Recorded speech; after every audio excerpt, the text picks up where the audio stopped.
All right, so I think we talked a little bit about holidays, where we just had the Thanksgiving holiday. It was on a Thursday, right?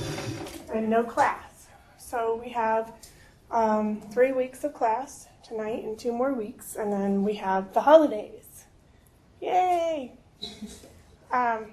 So we're actually going to be getting through 3 intense assignments these next 3 weeks. So by the time the holidays come around, you'll be happy for another break. And then we'll go through January and we'll have a February break.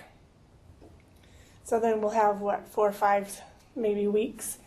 And we should, I think I figured it out, we should be done by mid-March, around that time frame. Yeah, just about. So tonight is chapter 15. It is all about E&Ms. And I did load the textbook answers on Evolve. So what I will ask everyone to do is maybe check their answers before coming to class for the next session. And any that jumped out at you that just were like, how did they get that answer? Come to class with that question so that we can walk you through it, okay? And the workbook answers, I have a little tough time trying to get those up there. So give me at least till the weekend to get those workbook answers up there. Are there any answers right now gnawing at any of you about, did I get it right, or how did that answer come up? Anything from the homework you had to do over the last few weeks? Shauna?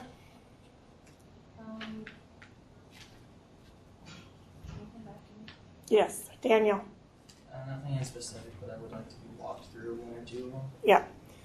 And Darcy? I don't think so, not right now. Okay, so when we sent you home last week with 13 and 14, you felt pretty good afterwards? Yeah. Okay. Yeah. All right, so then, as I said, the answers will be posted up on Evolve. You can access those and then go over your answers. I will at least go over, the review and practical in the textbook, but where the workbook has so many answers to it, I'll let you look at those online and then come back if you have any issues. We'll definitely go over some reports. Can you just explain where you're going to post them on Evolve? On underneath course content, you'll see a section that says answer keys. Okay. I tried to make it real simple, so you don't have to go searching. And then once you open up answer keys, it will say textbook and then one for workbook. Okay? And that might free up some of the time to go over some of these exercises more in depth, especially the reports. And I know how everyone loved the E&M homework assignment. Okay. All right.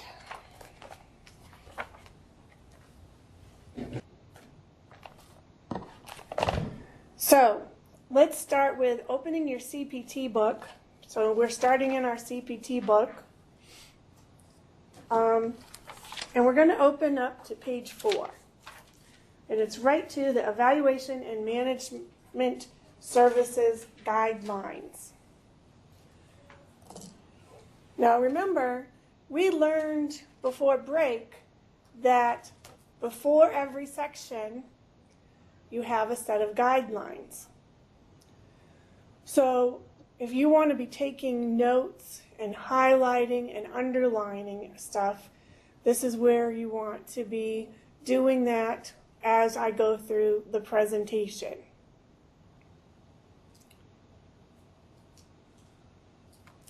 Now, you're probably saying to yourself, like, what does she mean? What would I even want to highlight in there?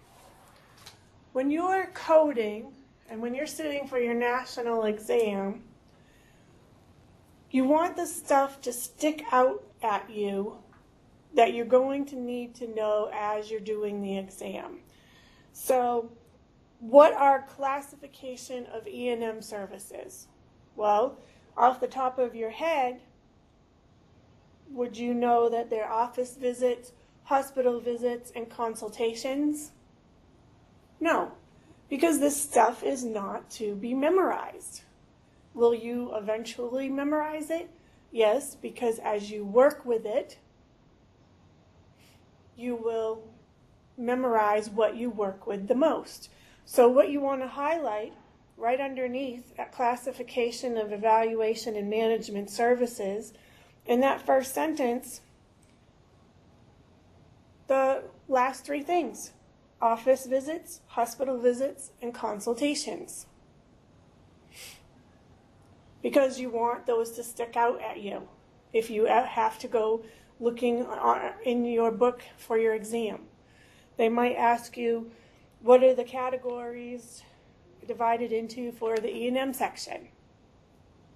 And you want to, if these three are one of your multiple choice, you want to know where to find it. Okay, and then most of your categories are further divided into what? Subcategories of your E&M service. And then they give you what those two subcategories are. They're office visits. Well, what kind of office visits? New patient and established patient. And then we have two subcategories for hospital visits. Well, what are those? Initial and subsequent. So it's not like you have to highlight the whole paragraph, but I think you get where I'm going with this. Is that correct? You want this stuff to jump out at you when you turn to the page and have to look up, oh yeah, okay, so we've got new patient, established patient, initial, and subsequent. If I say to you, what's a new patient, Daniel, you should be able to tell me that's an office visit. If I say to you that it's going to be a subsequent visit, you should be able to tell me right off that's a hospital visit. Okay? And then, where does all of this nature of the work take place? Hi, Anita. Hi. Hi, Anthony. We are on page 4 in your CPT book. I'll give you a minute to get started. Yeah, sure. So if we want to know the nature of the work is going to vary. And how is it going to vary? By service, place of service, and patient status.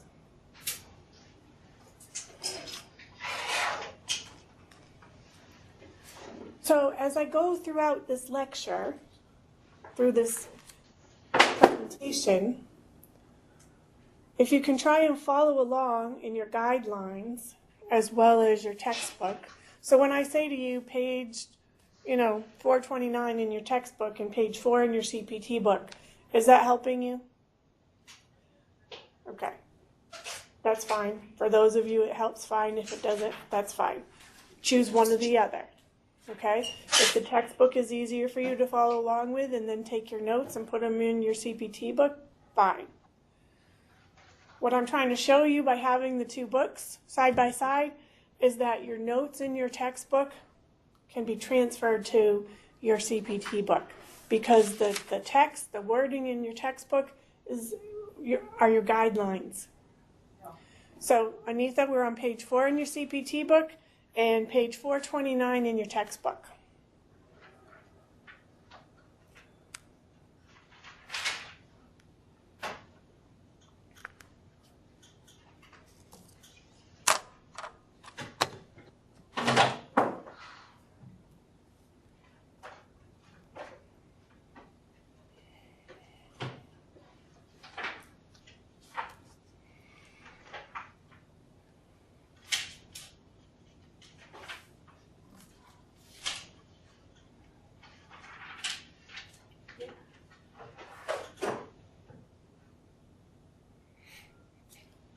All right, so Your job is to code what is documented in the medical record. And we've talked about this in the diagnosis book. Basically, your job is to code what is documented in the medical record. When you have incomplete information that is provided, you should ask the physician or the physician assistant to provide additional details. It is not appropriate for us as coders to assume beyond the information that is provided to us.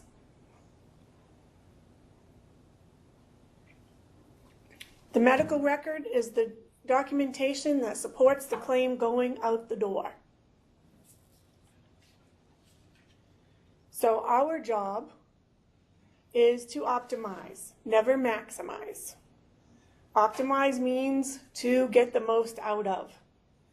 Maximize means to increase or make as great as possible, which means we accurately report documented services. So all of the reimbursement that is provided for the services and procedures that are actually delivered to the patient is based on the documentation that we receive from the provider.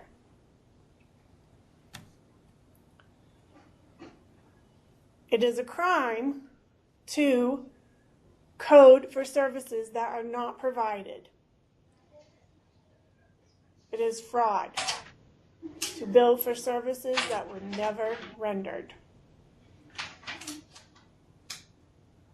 So what you will find in Chapter 15 is the E&M section, and it will report the physician services. This is one of the most frequently used sections in the CPT book. And as you see, it is the very first section. So this is where we will find the delivery of services to the patients. What types of services could they be? Nursing home, extended care facility, inpatient, outpatient, physician offices. What you will find is that you will have subsections by type of service. What are the types of service? And we just went over that in your guidelines. Office, hospital, and consultations. What are the three factors of your E&M codes? It is the place of service, the type of service, and the patient status.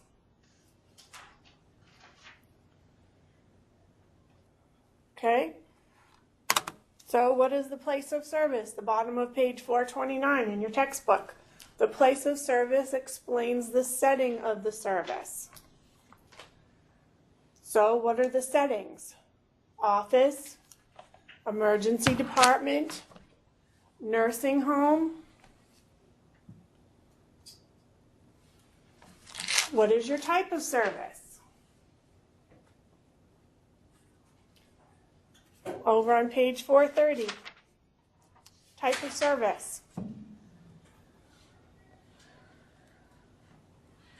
Type of service, office visit, admissions, consultations, and prolonged services. Your patient status. You have 4 status types. We have new patient, we have established patient, we have outpatient, and inpatient.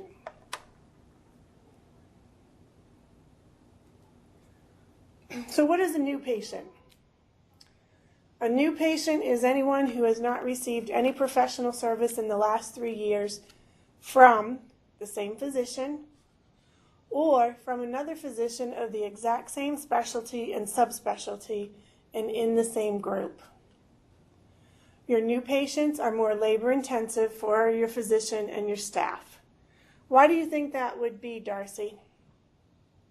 Because they have to do all of the examinations, history. You're right. They Look have at to help the previous patient. records. Yep. Help the patient with the paperwork, do the vitals, do the pre-consult. Why are they there to see the doctor? Yes, more time intensive. An established patient is anyone who has received professional services in the last 3 years from the same physician or another physician of exact same specialty and subspecialty in the same group. This is where your medical record is available with the current and relevant information. All right, an outpatient. An outpatient is one who has not been formally admitted to a healthcare facility. So if a patient receives service at a clinic or a same-day surgery center, that's an outpatient. If the patient is admitted to observation status, that is an outpatient. An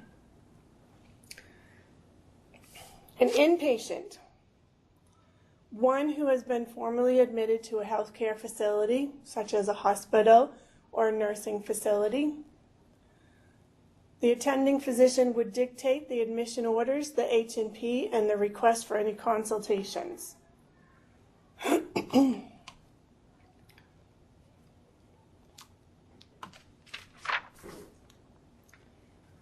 Okay, page 432.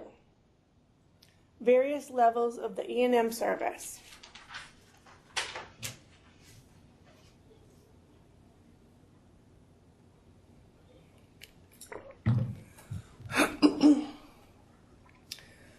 The first is the nature of the presenting problem. This is your foundation. The second is the skill that's required to provide the service. The third is the time spent, if 50% of total time is counseling or coordination of care. The fourth is the level of knowledge necessary to treat the patient. Fifth, effort required and assumed.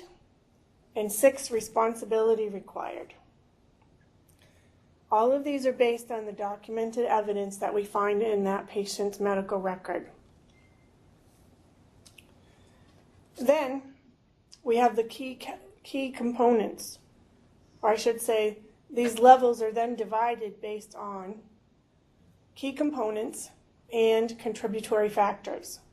So every encounter will vary or have a varying amount of key components and contributing factors.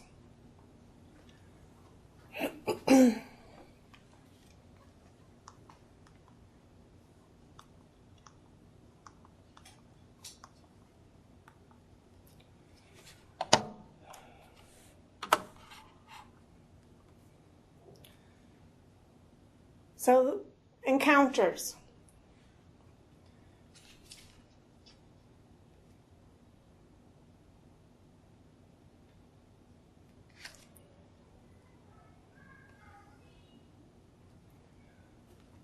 When we have an encounter, when you have more of each component and factor, you're going to have a higher level of service.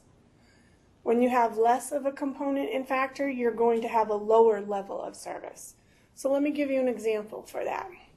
So let's say you go into your primary care physician and you have a cough and a runny nose. So would you say that's low level or high level? Pretty low level. But what if you go in and you have cut your finger, you're bleeding from the side of your head, you've got abdominal pain, low level or high level? High level. So think about your encounters and try to think about what they would be, low level or high level. So if I go into an emergency room with an exacerbation of asthma, is that considered low level or high level?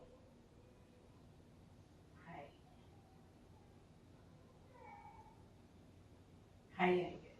It's actually high level because it's an acute exacerbation. How about someone who walks in with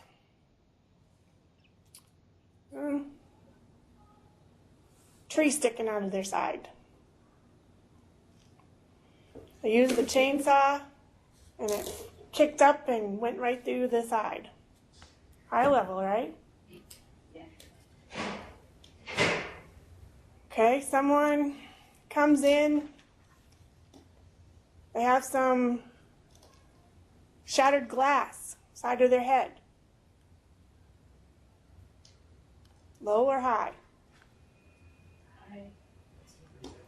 Still pretty high level because you don't know the extent of the shards of glass. If there's some blood, you've got to clean it up. So think about it. More time intensive is going to be a little higher level. All right? You guys can laugh at this one. Over the summer, I had a garden shear accident. I like to garden with bare feet. I don't like to wear shoes. And I was cutting whatever. I don't even remember at the time. And I was done. I'd put them on the table. I was getting ready to go inside, put them away. I picked them up just right, and they fell out of my hand and cut my foot. So first thing I did was I sat down, elevated my foot, had my husband go get a towel to wrap around my foot. Blood was gushing everywhere. What's that? Low level or high level? High level. It's a high level to assess the damage, the trauma. Then the wound itself was low level because once I was able to stop the bleeding and get to the emergency room, they were able to, I had it pretty much all well taken care of. I just had to get a stupid tetanus shot, and they, you know. If you would actually cut something off, it would have been high level. It would have been, right. And it's low level. Right. Yeah, I did a pretty good job. I didn't hit any nerves or create any damage like that, but I had to stay off of it for a little bit. Stupid mistake.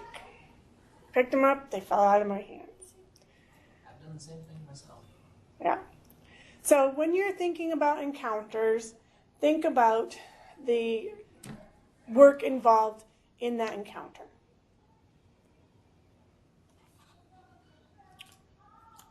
All right, so key components. Your key components are the history, the exam, and the medical decision making.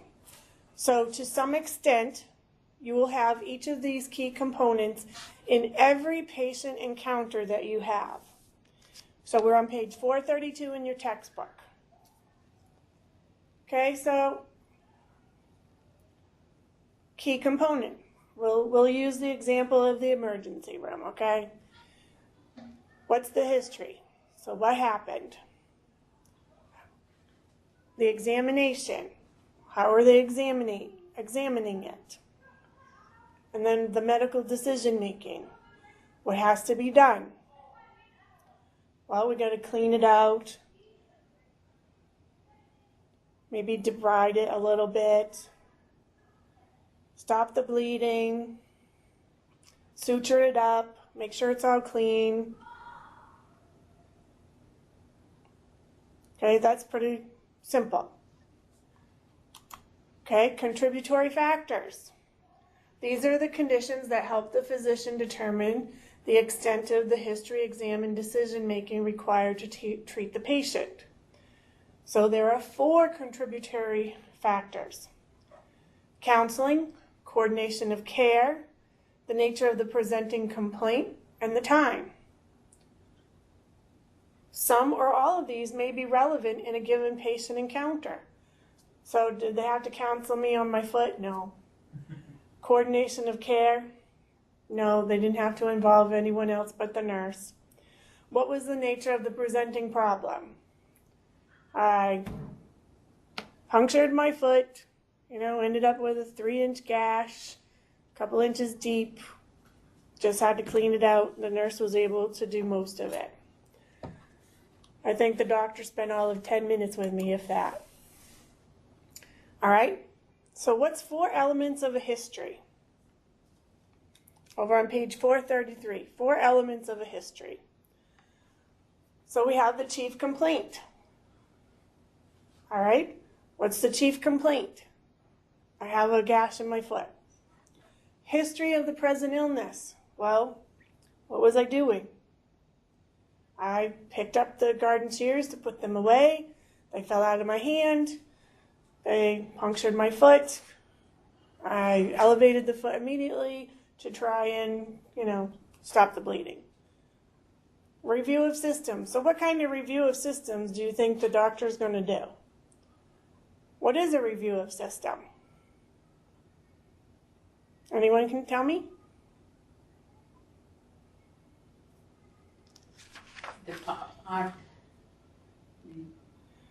It's an inventory of the body system obtained through a series of questions to identify signs and or symptoms that may be experiencing or has experienced. So we're over on page 434 and 435. Okay? So we have the chief complaint. I punctured my foot. The history of the present illness. As I said to you, what happened, it ends up being what we call a chronicle description of the development of the present illness. So what was the first sign or symptom from the previous encounter to the present? And underneath that HPI, some of the things we want to ask are, what is the location? What's the quality? Is it burning or throbbing? What is the severity on a scale of 0 to 10? What's the intensity? What is their duration? How long has it been? Timing. Has it been throughout the day or continuously?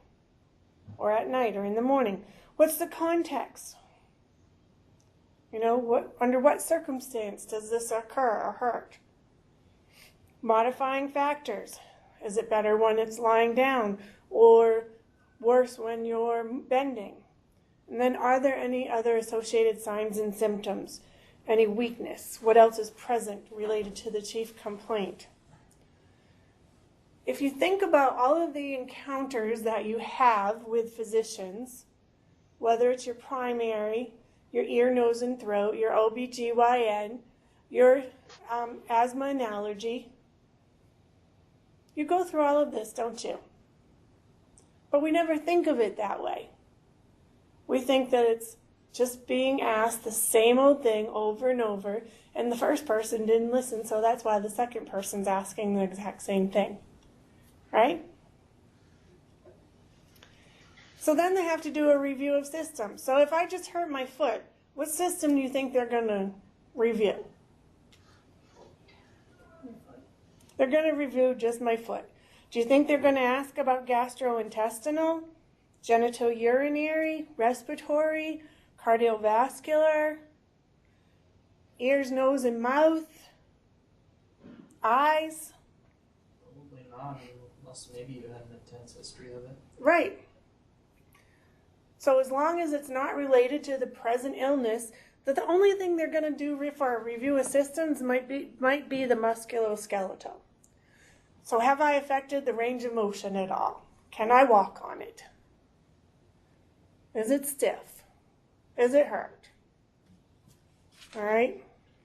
Now, they might check ear, nose, mouth, or throat. If I forgot to mention I might have fallen. They might throw in there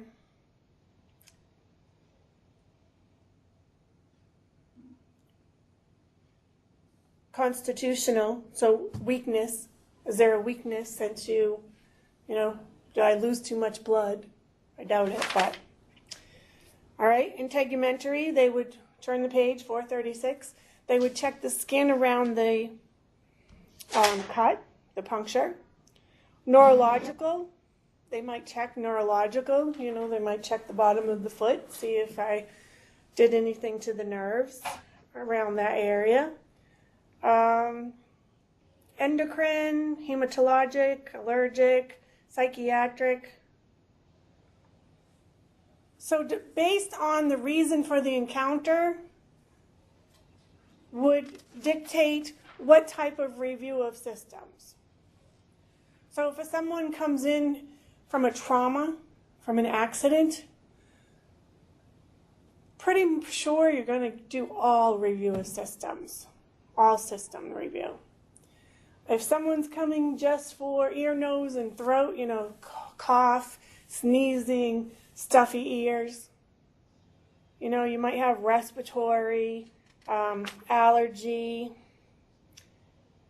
ear, nose, mouth, eyes, okay? So think of it that way. What is the person coming in for? What system does it relate to? Keep this in mind. What does the encounter relate to what system? So if it's heart, probably cardiovascular, and what else? Respiratory. Okay. Then we have past family and or social history, PFSH. Okay? This is important because we want to know what is the past history with the patient's past experiences with illness, operations, injuries, treatments that may include significant information about the current injury. So how many times have I cut my foot before? Well, if they look at my foot and they only see the one scar, it's pretty good to say I've not done it very often. But if, I have on shorts and my legs are all scarred up, they might ask me, have you had other experiences? Social history is an age-appropriate review of past and current activities. Are you married, currently employed, occupation, use of drugs, alcohol, and tobacco. And then family history. Is there a family history of puncture wounds, diseases, health status of parents and siblings? So all of this goes into an encounter, which you probably never even thought twice about before tonight. But this is what happens just about every time you go for an encounter, especially if it's a new patient encounter. So if your primary care refers you to a specialist, you will probably go through a lot of these questions. If you're an established patient, the most they probably ask is, has anything changed from last time? Anything new we need to know about? Okay, everyone follow so far? Yeah. All right. Who said kinda? Yeah, I'm good. Okay. All right, so chief complaint. I think I've hit upon it, but we're going to review it again because it's important. Chief complaint is what, Shanna? Why you go there? Right, the reason for the encounter, why you go there. And we usually write it in the patient's own words, and we document it in the medical record for each encounter. So I may have come in today for my asthma, but next week I'm coming in because I have a rope burn on my leg. So every encounter, there's a reason for the encounter. And it is required for all levels of service. It may not be stated as CC, but it can be inferred from your documentation. All right, the HPI, the history of present illness. This is a description of the development of the current illness. So what's the date of onset? The patient will describe to us what is the development. And if the patient cannot answer for themselves, a parent, a guardian, or any other person may be able to provide information. We end up with 8 elements in your HPI.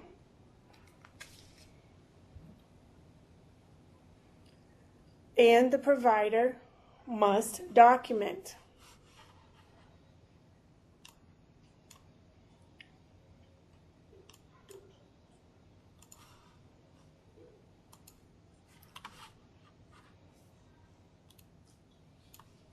So here's some dialogue. We're just going to go back and forth, just so you get a little clearer picture.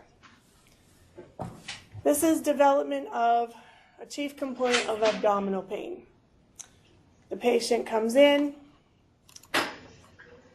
tells the doctor it started Thursday night and it was mild. During the night, it got worse. Friday morning, I went to work, but I had to leave. The pain got so bad. All right? The physician asks, what's the location? Well, the pain is in the lower left side, a little toward the back. All right? What is the quality? Is the pain sharp and dull and pressure? Is there a burning sensation? The patient will say something like, pain is really sharp and constant. All right, what is the severity on a scale of 1 to 10? Is it 10 intense, moderate, or mild?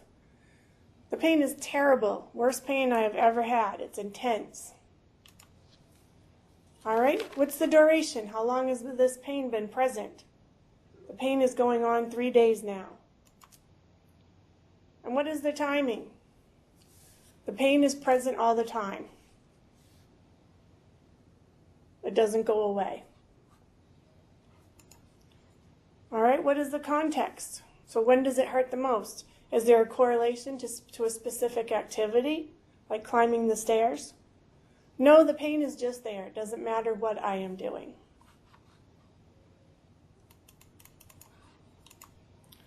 Are there any modifying factors? Does anything make it better or make it worse? No, nothing I do makes it any better or worse.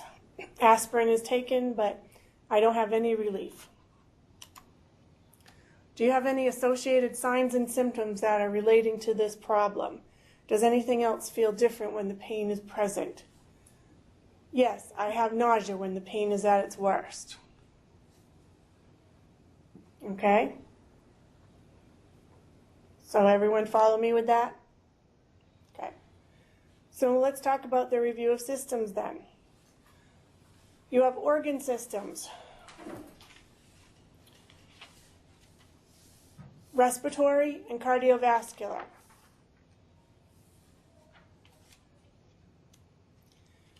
There are 14 elements in the report in the review of systems. The extent of the report of systems, review of systems, depends on the chief complaint. And we went over that with my example. So you do not usually review musculoskeletal system for a chief complaint of chest pain. And a patient who has sustained trauma from an auto accident and can't discern difference. So there has to be medical necessity for the number of organ systems that are inventoried, and it must be implied or documented.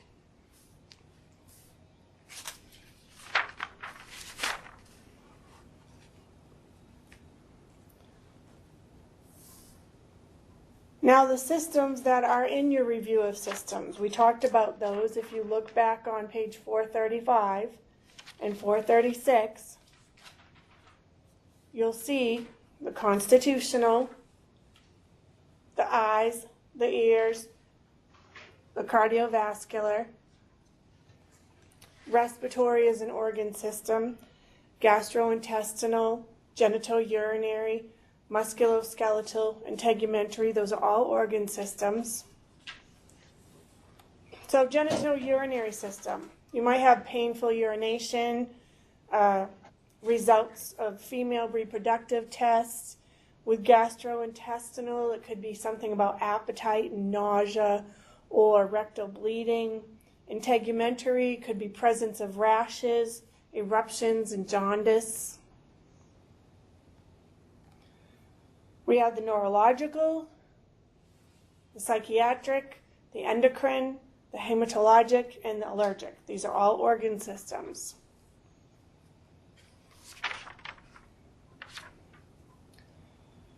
Then your past family and your social history.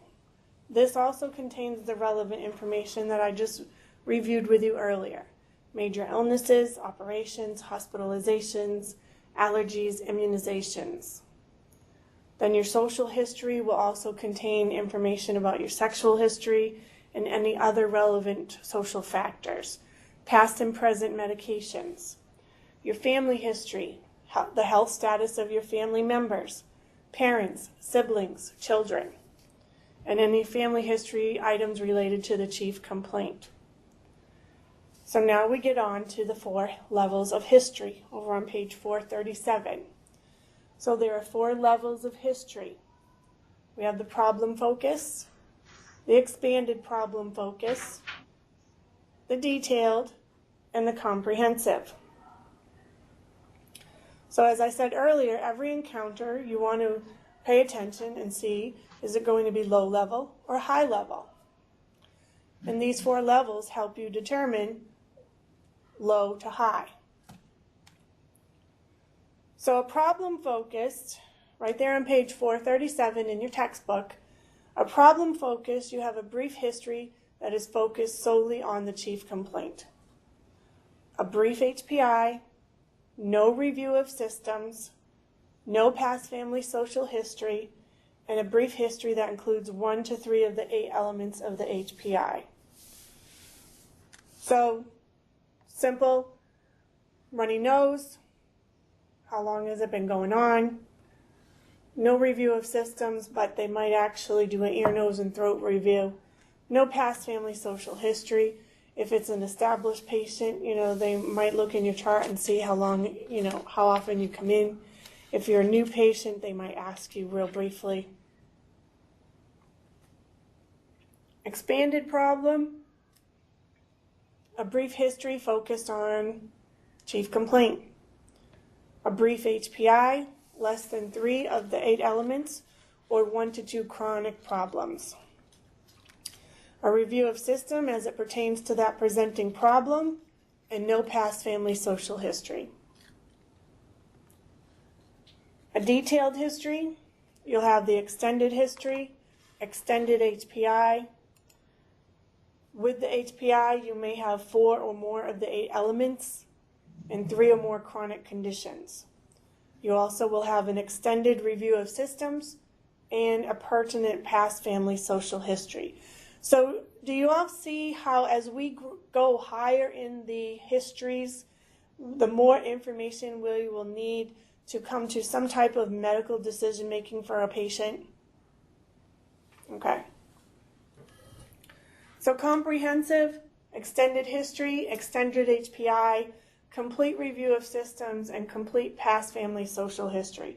When we talk about a comprehensive history, we're talking about someone who has had trauma in their life. Some type of trauma. And this is time intensive. You don't see a lot of comprehensive history unless usually it is a trauma. Work-related, personal injury, trauma-related. If you look on page 438, you will see a figure 15-4. It talks about the 4 levels, and it gives you a little graph of what is needed underneath each one. Remember also in the front of your CPT book, you have that section that has the E&M tables for you. It's on Roman numeral 22, 23, and 24, right before the E&M section in your CPT book.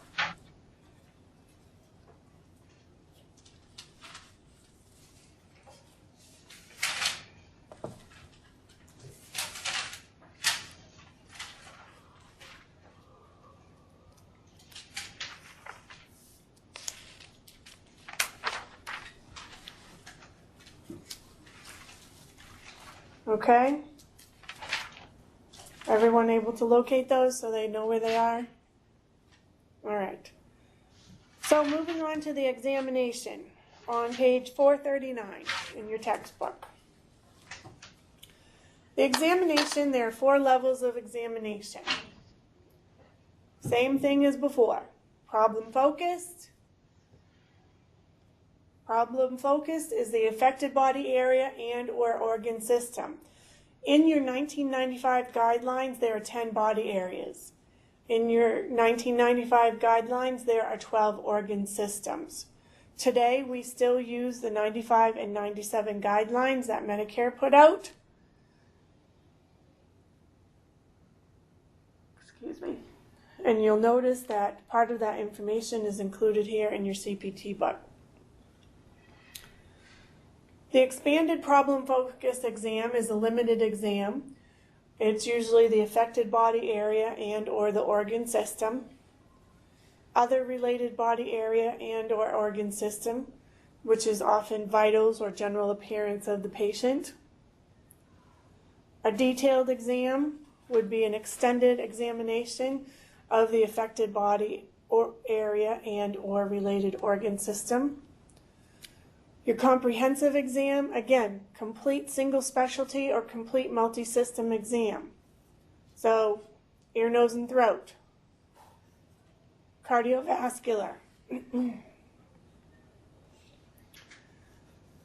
So on page 440, figure 15-5, again gives you another graph and breakdown of the 4 levels of each exam.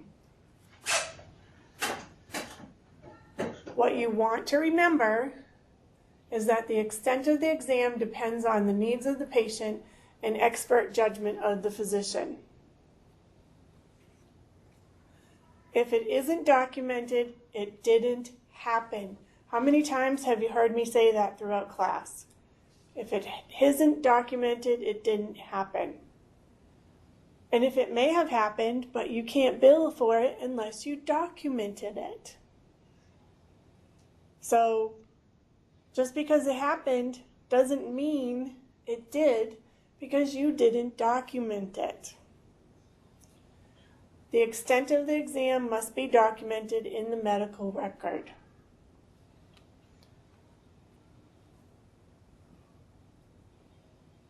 Then we have MDM, medical decision making.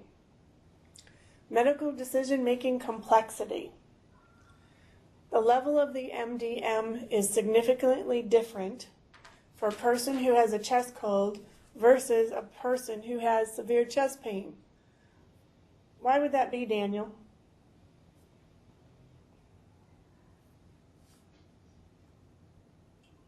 With the chest colds, he knows what it is, and it's something that he can deal with. But with the severe chest pain, there's a lot of investigation that has to be done with it. At least some investigation. Exactly. Someone who comes in with severe chest pain is going to be treated far quicker than someone who comes in with a chest cold. Unless, of course, this person who has a chest cold goes into anaphylactic shock, and then we have 2 separate severe intent situations. So the level of medical decision making on each one is lower, one is higher. So, as we have learned already, the different levels of your exams, you also have elements to your medical decision making. And there are 3 elements to your level of decision making. The number 1 is the number of diagnoses or management options. Is it minimal, limited, moderate, or extensive? And you're going to see that this is the theme throughout these elements. Number 2, the amount and or complexity of data to be reviewed by the physician. Is it minimal, limited, moderate, or extensive? And then 3, risk of complications of death, morbidity, or mortality. Minimal, low, moderate, or high.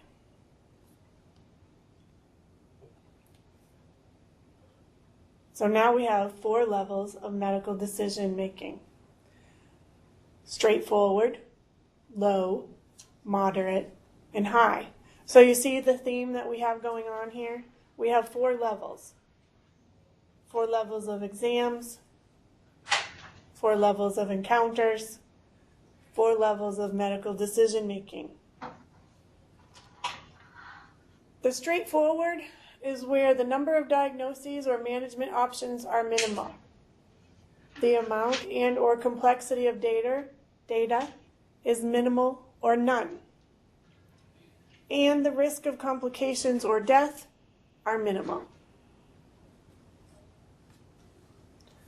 Your low complexity, again, based on the number of diagnoses or management options, the amount and or complexity of data, and the risk of complications or death are low.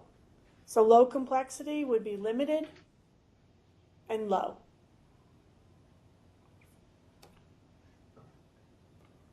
Your moderate complexity, the number of diagnosis or management options are multiple.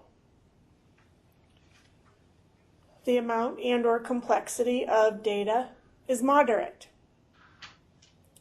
And the risk of complications or death are moderate.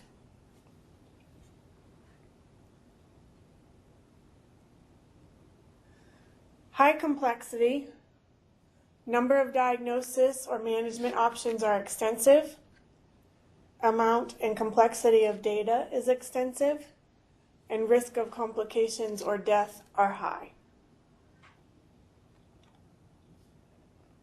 Your management options on page 444 are based on the number of possible diagnoses, whether they are definitive or differential, and the various ways that the condition can be treated. Then the data reviewed and ordered. So if we have laboratory, radiology, any test and procedure results that are documented in the medical record, if it's been reviewed or ordered. The more data the doctor's reviewing, the more complex. When we have results, they need to be documented in the medical record. So if a physician sees the hemoglobin is within normal limits, they need to make that note in the chart because they reviewed it. If they reviewed the chest x-ray and it's negative, they need to write in the medical record, chest x-ray negative. Old medical records are considered data from others that may be requested and reviewed. Risks, what are risks? Over on page 445, risks are of morbidity, which is a poor outcome, complications, or mortality, which is death with problem and or treatment. So what are the risks? The risks are of poor outcome and death. We have other factors, other diseases, or factors that affect the risks, such as diabetes and extreme age. And then urgency that relates to the risk, such as a myocardial infarction or a ruptured appendix. And guess what? We have 4 levels of risk: minimal, low, moderate, and high.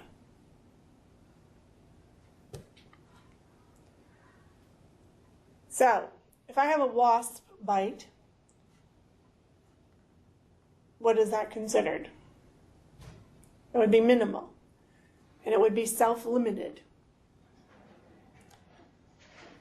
If I have multiple wasp bites, it's considered low. I have several minimal levels or one level that is more than minimal.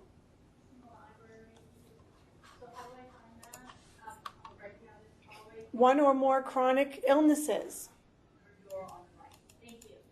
Diabetes. 2 or more stable but chronic illnesses. Controlled high blood pressure and diabetes. These are both considered moderate. So 1 or more chronic illness, 2 or more stable but chronic illnesses would be considered moderate. A moderate risk level is an undiagnosed condition with unknown prognosis, such as a breast lump or an acute illness or pneumonia. A high risk level would be 1 or more chronic illness with a current severe exacerbation, such as malignant hypertension and uncontrolled diabetes. Illness or injury that is life-threatening, such as myocardial infarction or cardiac arrest, is considered a high risk level. And you will see on figure 15-6, it gives you a summary of elements for each level of the medical decision making.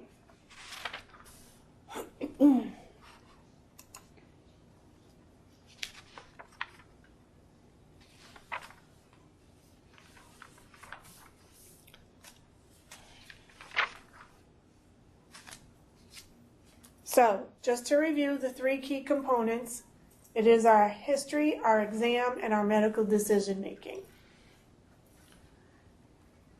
And the key component, the first one of the history, you have 4 levels of history. And the elements that determine the level of the patient history is your chief complaint, your HPI, your review of systems, and your past family social history.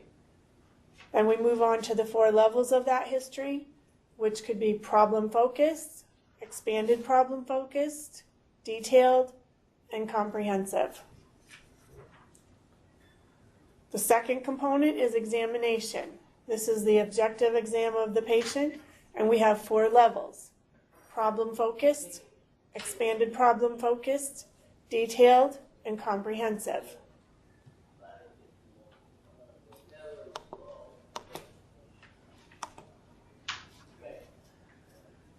Then we have the medical decision making, which is the number of diagnoses or management options, the data that needs to be reviewed, and the risks from the current encounter to the next visit. Just to remind you, there are 4 levels of medical decision making: straightforward, low, moderate, and high. And then there are some other factors. 3 other factors are considered in establishing the level of service, and these are called the contributory factors. Your contributory factors, as I mentioned earlier in the class, are counseling, coordination of care, and the nature of the presenting problem. So, what is counseling? On page 450 in your textbook. Counseling is face-to-face. This may be provided to the patient or family members. It's where we discuss the diagnosis, test results, impressions, and recommendations.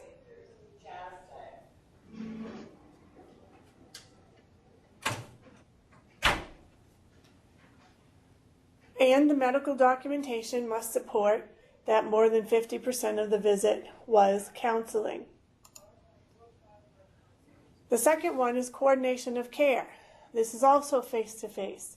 This is work that is done on behalf of the patient by the physician to provide the care. So, such as making arrangements for admission to a rehab hospital or a nursing facility.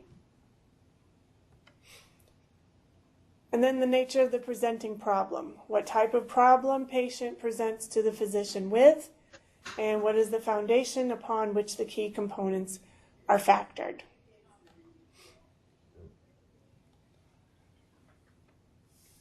Any questions so far?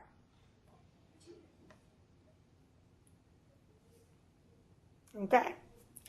Page 451 in your textbook, types of presenting problem. We have minimal, self-limiting, low, moderate, and high. A minimal presenting problem may not require a physician, such as a dressing change or removal of an uncomplicated suture.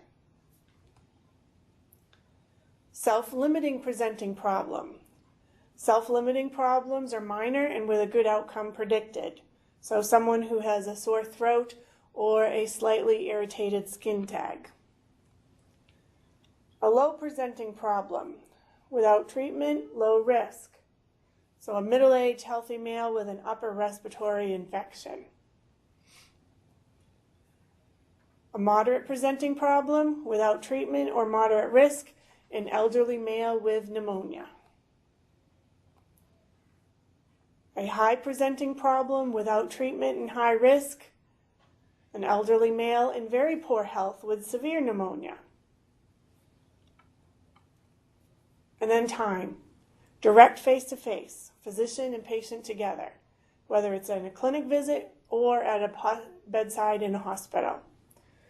This is where your time-based codes would come in, and it's documented in the record, beginning time and end time.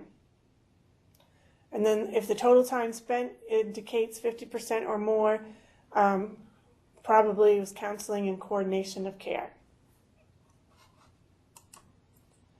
If there is a physician on the unit and floor, the time that is spent by the physician on the patient's floor or unit is also at the patient's bedside. So from the time that physician walks on the ward and goes to review the patient records at the chart at the desk and then goes into the patient is all documented as part of that one visit to see that one patient. All right, your E&M codes. If you look on page 453, figure 15.7.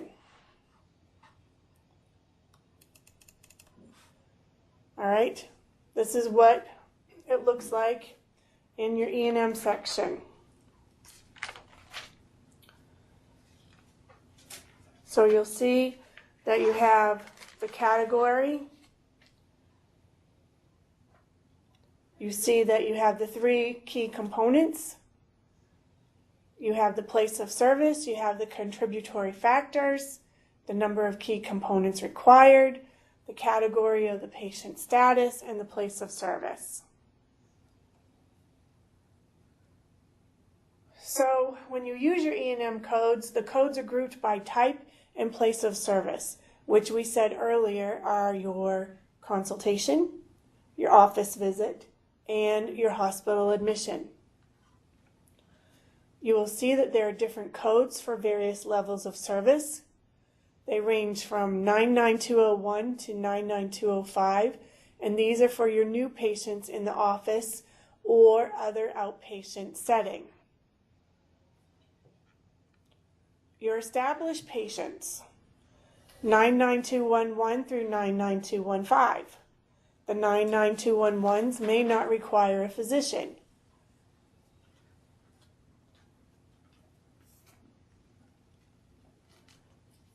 There is not a code in the new patient category because all new patients are seen by a physician.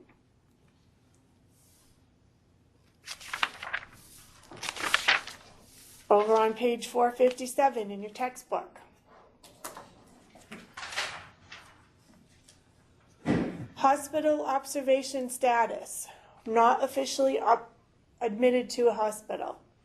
The patient is not ill enough to admit, but is too ill not to be monitored. You want to make sure you read the notes at the beginning of the subsection underneath hospital observation status, because your observation services are not codes for inpatient services. Your observation admission can only be reported for the first day of the service by that admitting physician. And when the patient is admitted with observation status and discharged on the same day, they have specific codes that they want you to use for observation or inpatient care services category. And that would be your codes 99234 through 99236. Medicare actually has time constraints for these codes, so knowing what those guidelines say are important.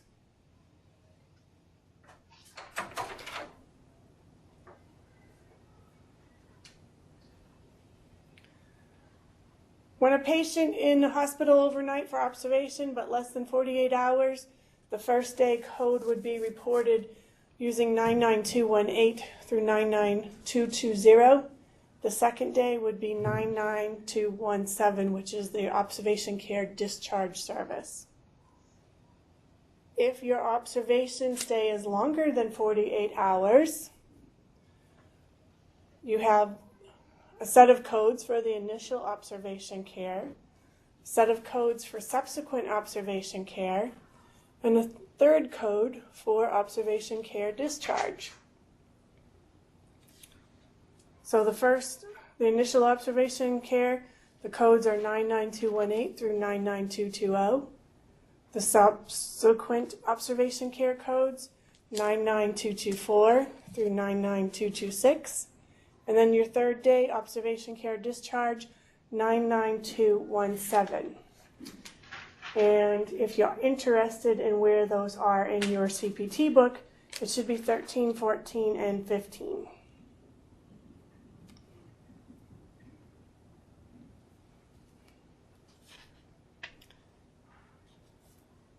Still on page 457 in your textbook, the initial observation care. This is the beginning of the observation care service. It does not require a specific hospital unit. It can be a regular bed. The status is specifically written as observation. The services immediately prior to admission are bundled into that observation service. So let's say, for example, I have an office visit prior to observation. But that is going to be bundled into that observation service if it is performed on the same date of service. Your hospital inpatient services, over on page 459 in your textbook. This is where someone is formally admitted to a hospital setting. It's where total all day and night on a given date of service. If there's a partial, all day and no night, or all night and no day, or a variation, and then patients starting in observation, then they're admitted, the services are going to be bundled into that initial hospital service.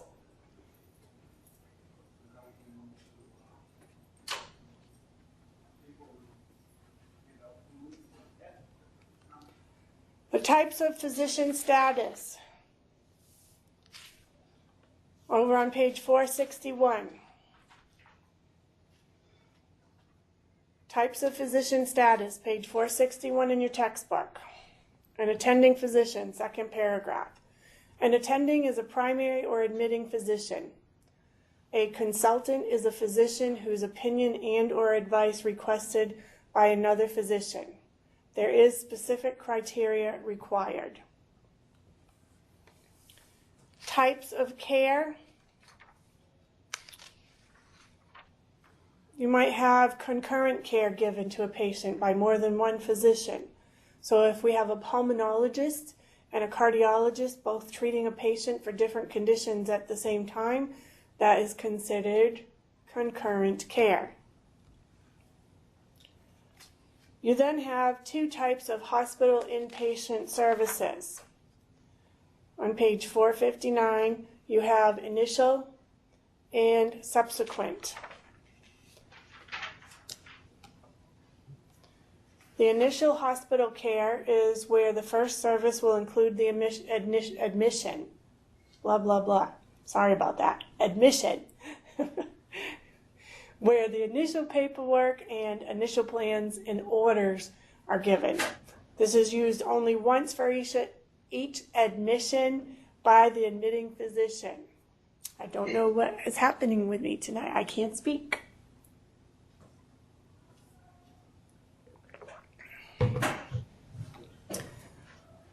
And then other physicians would bill consultation or subsequent hospital care as appropriate. For subsequent hospital care, over on page 460, this is after the initial service. So a physician would review the patient's interval progress using documentation and information received from the nursing staff, examination of the patient, and then 2 or 3 key components are met. Your hospital discharge services, over on page 461 at the bottom. This is the final day of hospital stay when the patient was in hospital for more than 1 day. The documentation indicates the final patient status. The codes are based on time. Time does not need to be continuous. Beginning and ending time or total time must be documented to assign extended discharge code. And then the final status of the patient would be, okay, what's the condition? What medications are we sending them home with? Plan for return to see the physician. How has the hospital stay progressed? What's the discharge? Are they going home or to a nursing facility? So the final status of the patient must be documented on the discharge services. Now, some things that are unique to discharge codes. Only the attending physician can use a discharge code, and that code is going to be based on time spent in the service.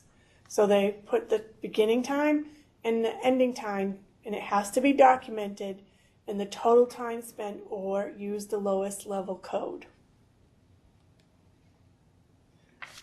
Your consultation services over on page 462. One physician would request another physician's opinion, and it can be either inpatient or outpatient. It would be reported as an outpatient or an inpatient consultation. You can only have one consult by a consultant per hospital admission. The consultant would provide a report of the opinion and or advice to the doctor who ordered it, and it must be documented in the medical record. If we have third-party payer consultations, this is where there might be a request to confirm past medical treatment, current condition, or the payers may request prior to approving procedure. You want to bill using the inpatient or outpatient consult codes. Apply a 32 modifier, which is the third mandated service. Your outpatient consults include those that are provided in the emergency department. And as of January 1st, 2010, payment for Medicare consults are no longer reimbursed. You would have to report it with the E&M code as an inpatient or an outpatient. Your emergency department services are the same for new and established patients, but the codes are 99281 through 99288. So if you're in your assignment, you see emergency department, make sure you go to the emergency department section of the E&M. Do not go to new or established patient.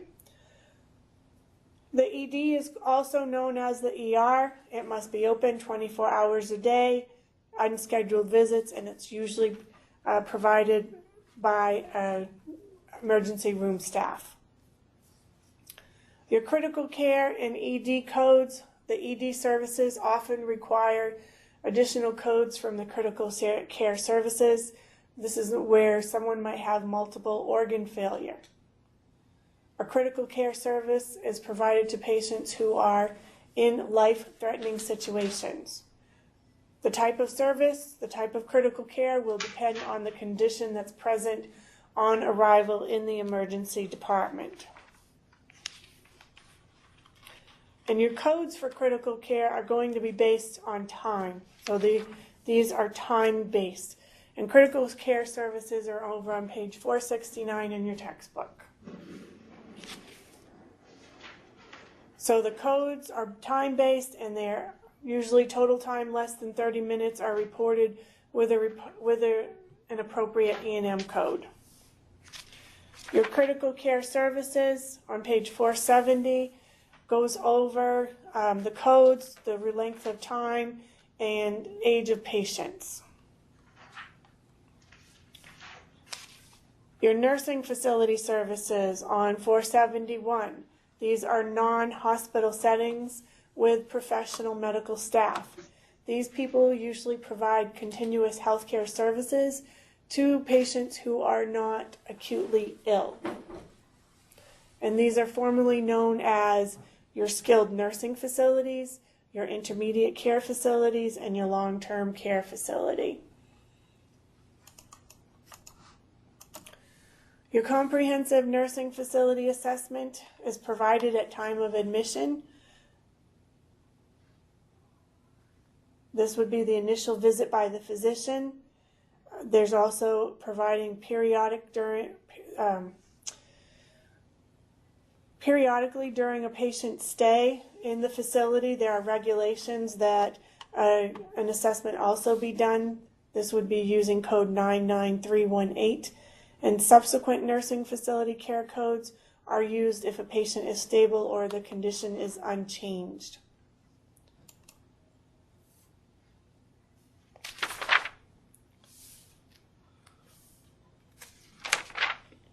On page 474, your rest home, domiciliary, custodial care services. These are healthcare services that are not available on site. The types of services provided here are lodging, meals, supervision, personal care, leisure activities. Residents cannot live independently, and you would use codes for new and established patients. There are home care plan oversight services. These apply to anyone not in home health, hospice, or nursing facility. These are usually reported once a month, and the codes are based on time.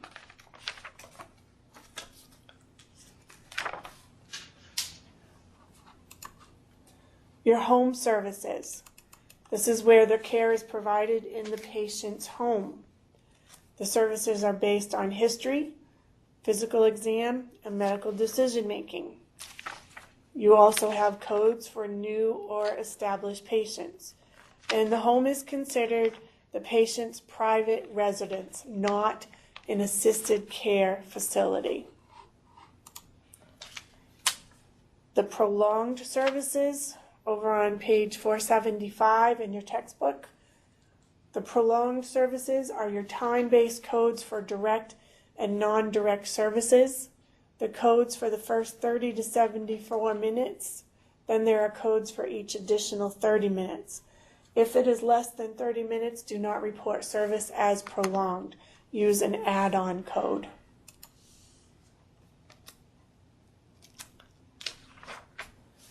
Your standby services over at the bottom of page 476 in your textbook.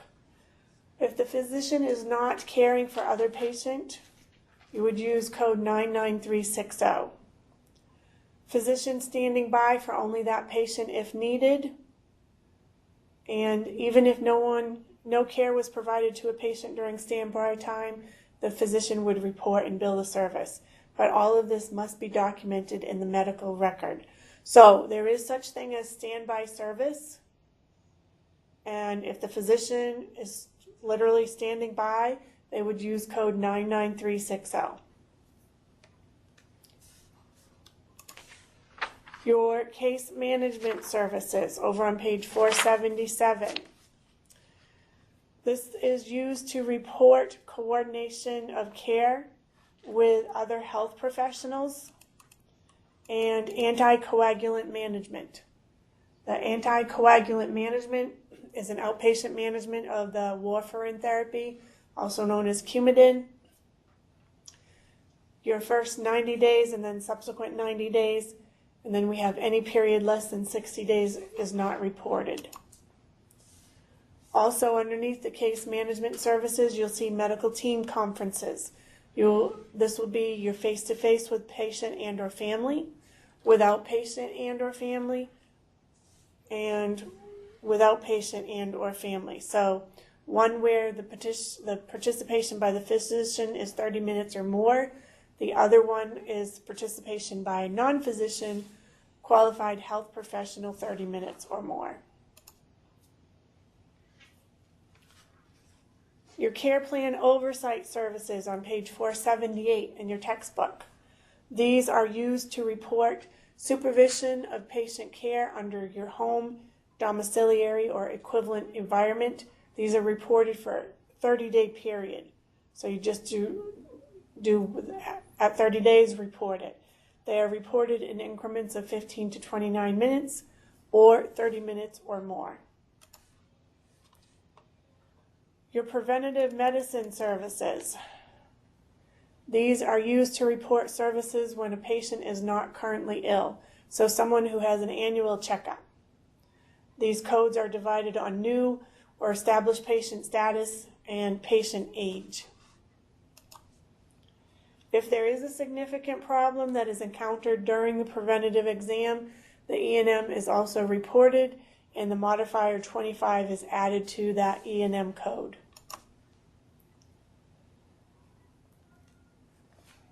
The individual and group counseling codes, this is a patient is seen specifically to promote health.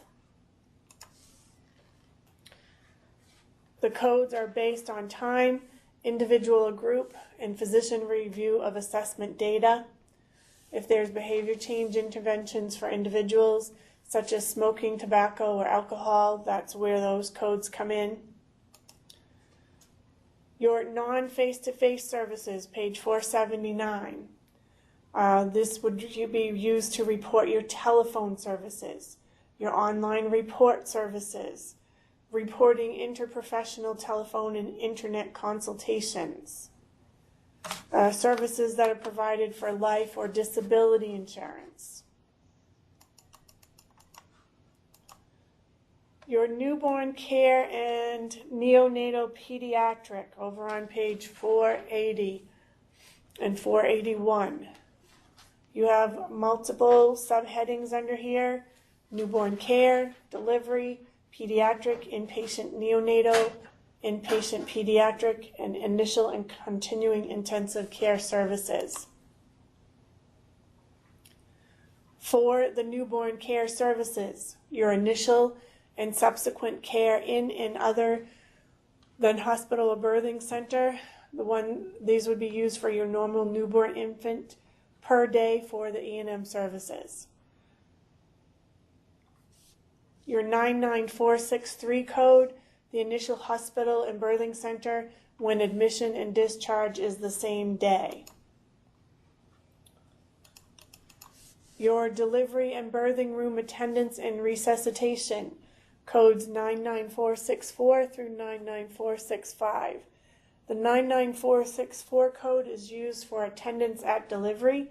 It is documented, request by attending in medical record, and it provides initial stabilization.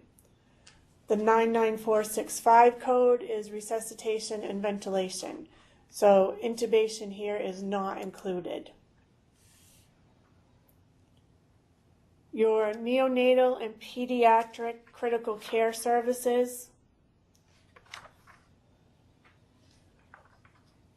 This would be things like the critical care patient transport. The patient is critically ill or injured 24 months or younger. You would use codes 99466 through 99480. Pay attention to these because these are timed codes. You have the first 30 to 74 minutes, and then the next code is each additional 30 minutes. These also report interfacility transport as well as face-to-face service. Your inpatient neonatal critical care services are the 99468 and the 99469. These are divided by the initial day and subsequent day. If you have a critically ill neonate, that is someone aged 28 days or younger. Your inpatient critical care services, also you have 99471 through 99476. The inpatient services, and these are divided by age, 29 days through 24 months, 2 through 5 years, and then they are also subdivided by day. Is it initial or is it subsequent? Then you have your initial and continuing intensive care services. This is where they are in the hospital care. You have neonate, 28 days of age or younger. Then you have other codes that are divided by the birth weight. You have VLBW, which is very low birth weight. You have low birth weight and normal birth weight. LBW, low birth weight. These codes are also subdivided on the day. Is it initial or is it subsequent? And then other E&M services, we've heard about this early on, are your 99 codes. So 99499 is seldom used, and it's where we would have to have a written report with the submission.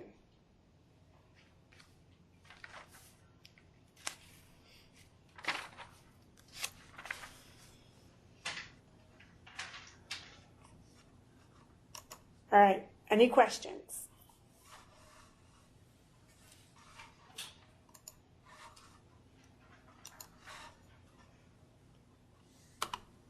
All right.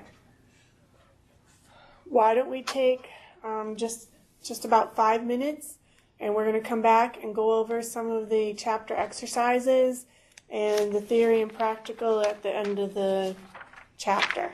How's that sound?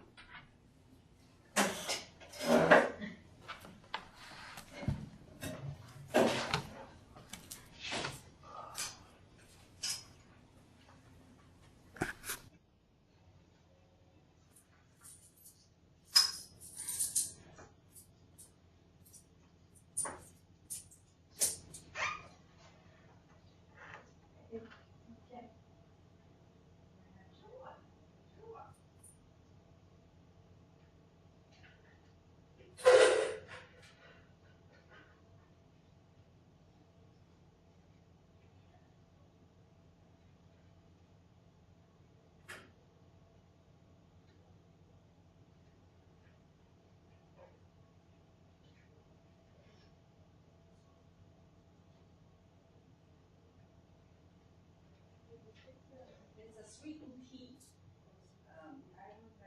Yeah, I guess you can have it hot or cold. I haven't tried it yet, so I don't know how it is. What would chocolate? Yeah, I'm gonna get some more. I don't have any.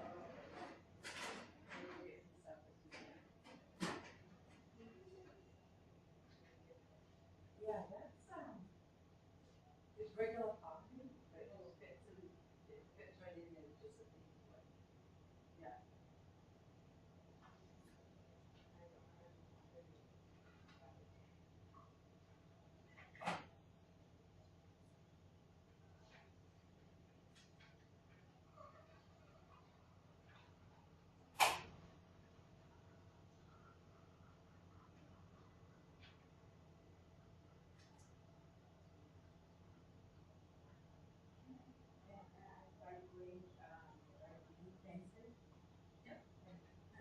Because I forgot, I was in a hurry, I couldn't.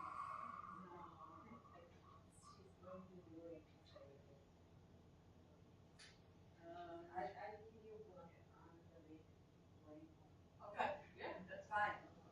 There might be a sharpener in there too. Oh, this is fine. Okay, all right.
All right, is everyone back?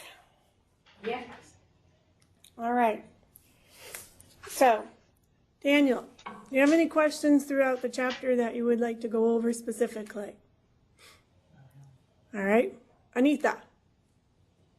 No, not much. I'm okay. Darcy. No, I don't. Shauna. Okay, so let's go to the chapter review, page 487.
All right.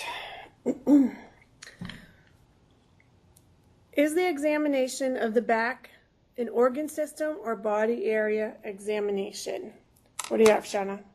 I'd say body area. Daniel? Body area. It is body area. So page 487, number 1, body area. All right. Number 2, the 4 types of patient status are new, established, inpatient, and outpatient. And you can have them in any order.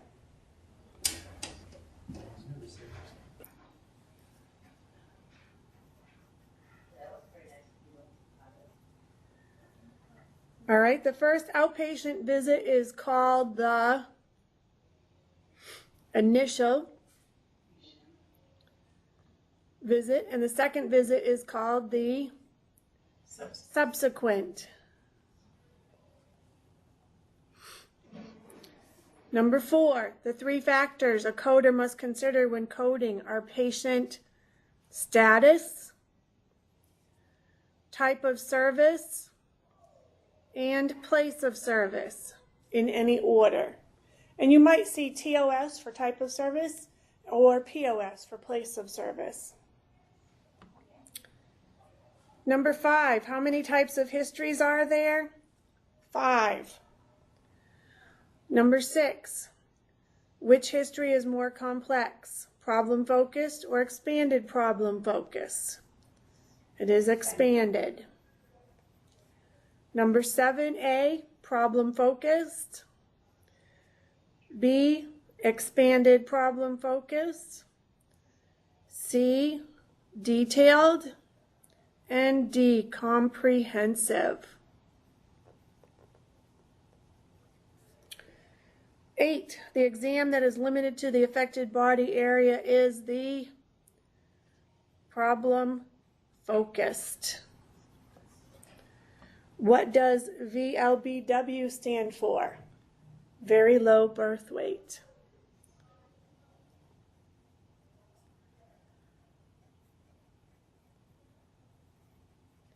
And 10 is straightforward.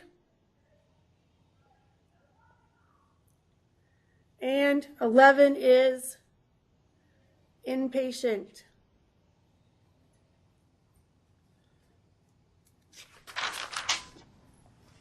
All right. Number 12 on page 488.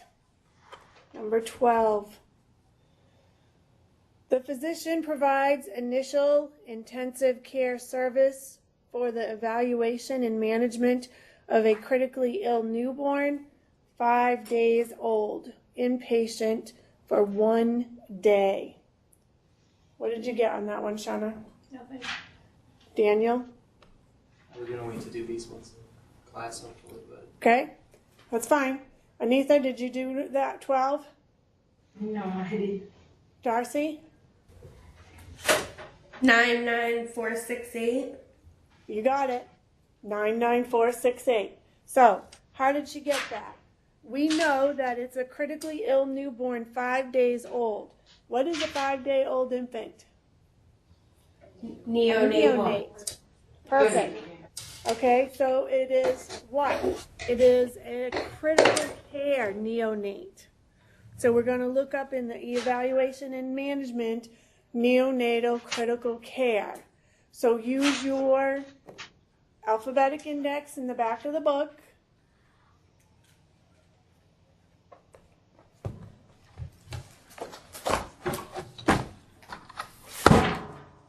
Start with evaluation and management. All right, and you might even want to tab evaluation and management so you can go right to it every single time.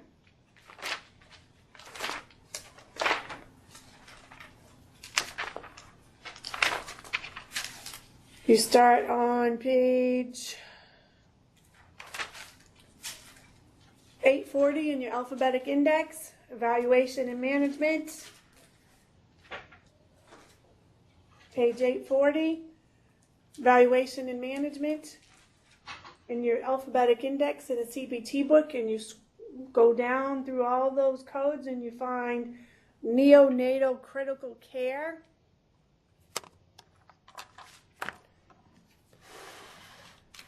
And it gives you a range of codes. How do we know it's critical care? If you look at it, your exercises, how do you know it's critical care?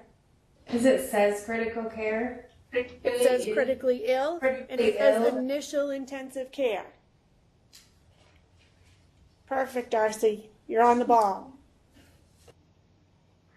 Okay, so it gives you a range of codes, 99468, 99469. So what are you going to do? Go look at those in your tabular. And where are you going to find them in your tabular? Underneath your E&M section. Okay? And underneath your E&M section, you're going to find them in neonatal critical care. But if you know the code, 99468,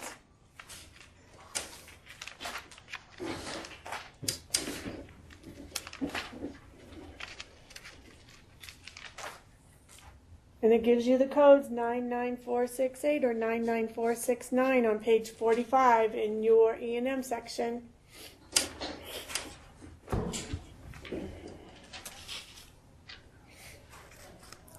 And then you read those two codes.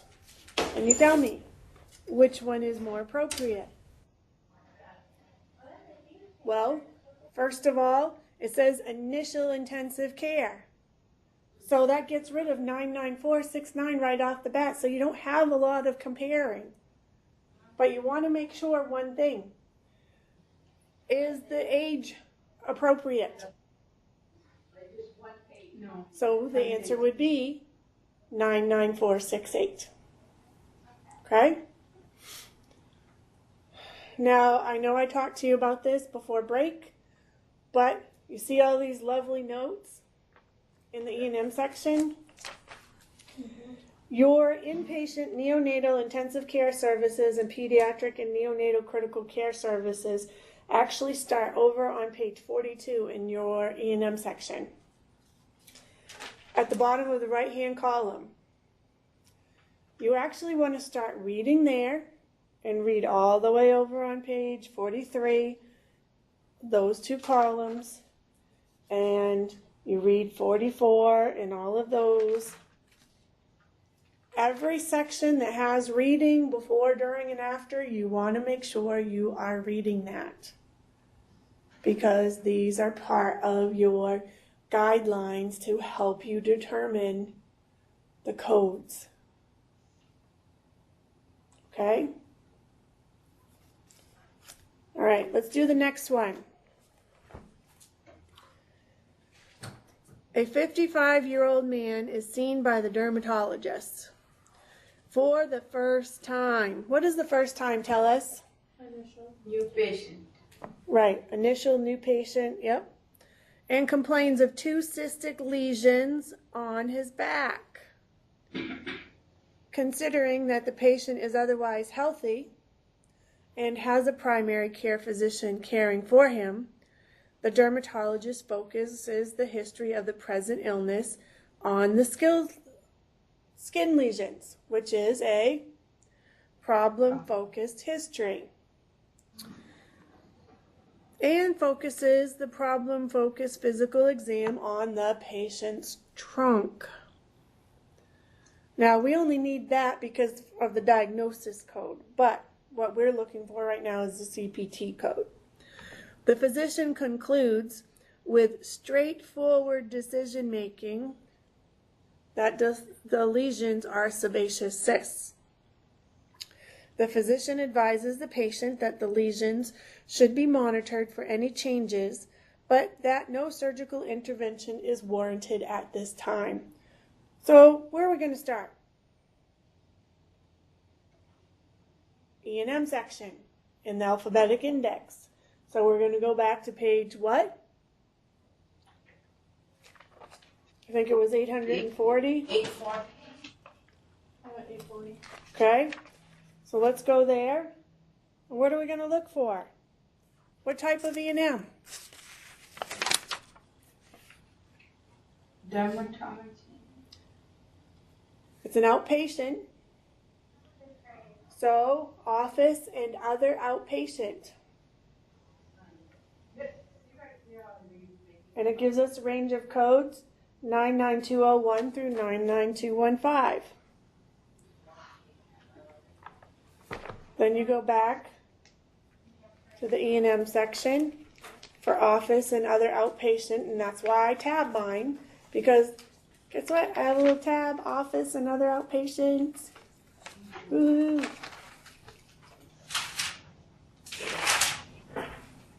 And I know it's a new patient because he's seen the dermatologist for the first time.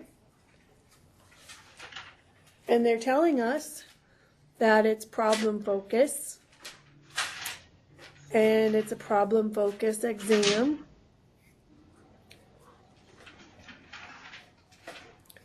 So if we look on page 11 in our E&M, under new patient, we see 99201. Well, the 3 components, office or other patient visit for the E&M of a new patient, requires these 3 key components. Problem-focused history, problem-focused exam, straightforward medical decision-making. Guess what? We have a problem-focused history, a problem-focused exam, and a straightforward decision-making. Do we need to go any further? Nope. No, I would this say is that 99201 is the code.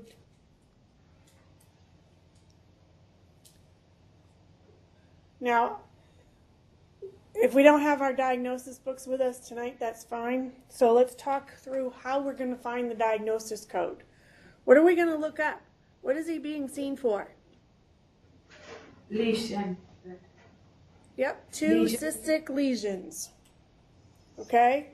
So, what type of lesion are they? They're cystic lesions. And he finally determines that they are sebaceous cysts. So we're going to look up cysts. What kind of cyst? A sebaceous cyst. And that should bring you to your diagnosis code.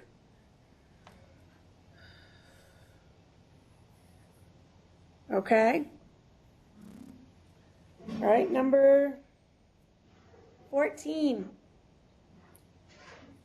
All right, here we have a 68-year-old woman who visits her internist again, complaining of angina that seems to have worsened over the past 3 days. The patient had an acute anterior wall myocardial infarction 2 months earlier. 1 month after the acute MI, she began to have angina pectoris. The patient also states that she thinks the medications are causing her to have gastrointestinal problems while not relieving her symptoms. She had refused a cardiac catheterization after her MI to evaluate the extent of her coronary artery disease. The physician performs a detailed history, a detailed physical exam, and indicates the decision-making process is moderately complex, given the number of conditions. All right, where are we going to start?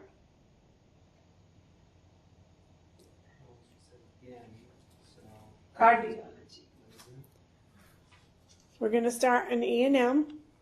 E&M and What type of physician is she seeing? internist. So is that an outpatient? Internist. Yeah, outpatient, I guess. Yep. So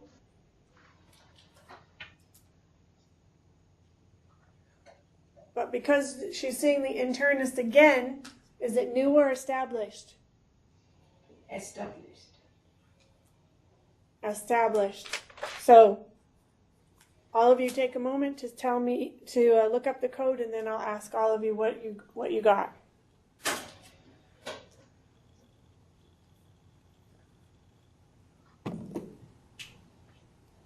So internist again, office another outpatient.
In real life, will they say it like that? 992. They might.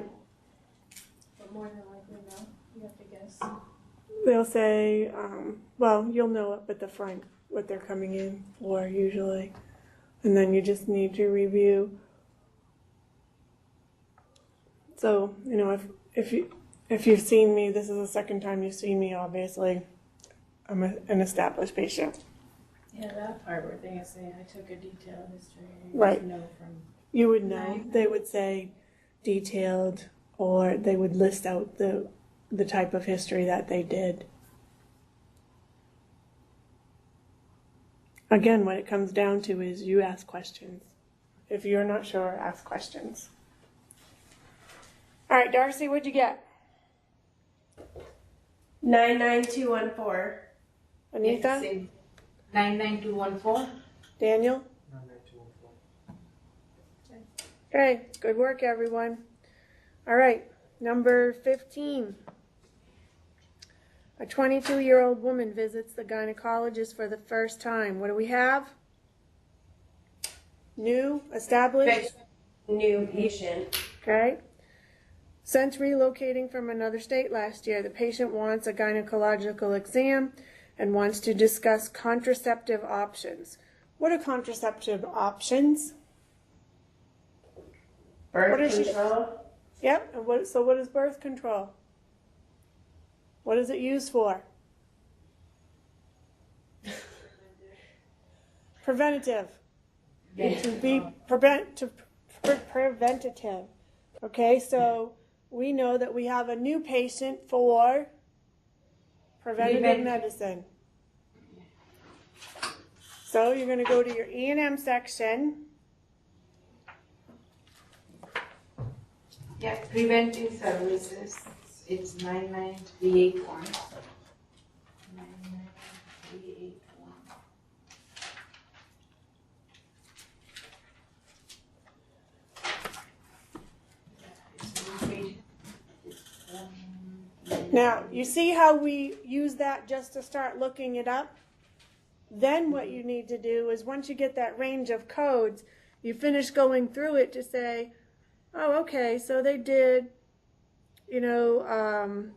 pertinent past and social history, history with extended history, extended review, limited number of management risks, okay?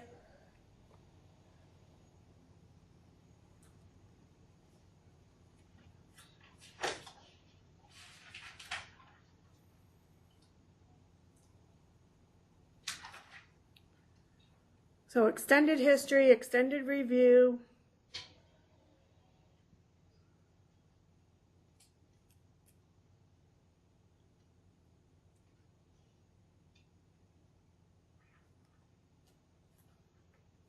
Low risk.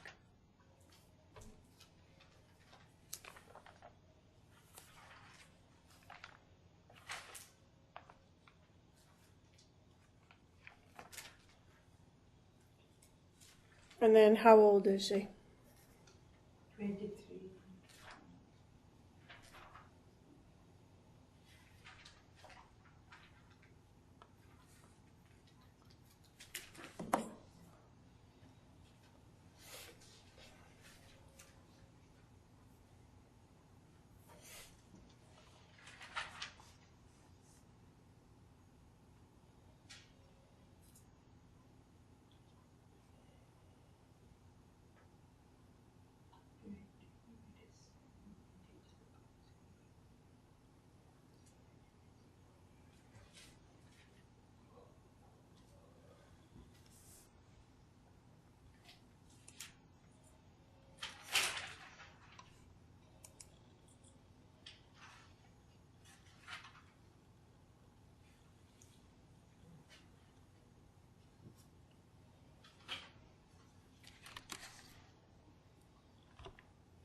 Daniel, what do you think?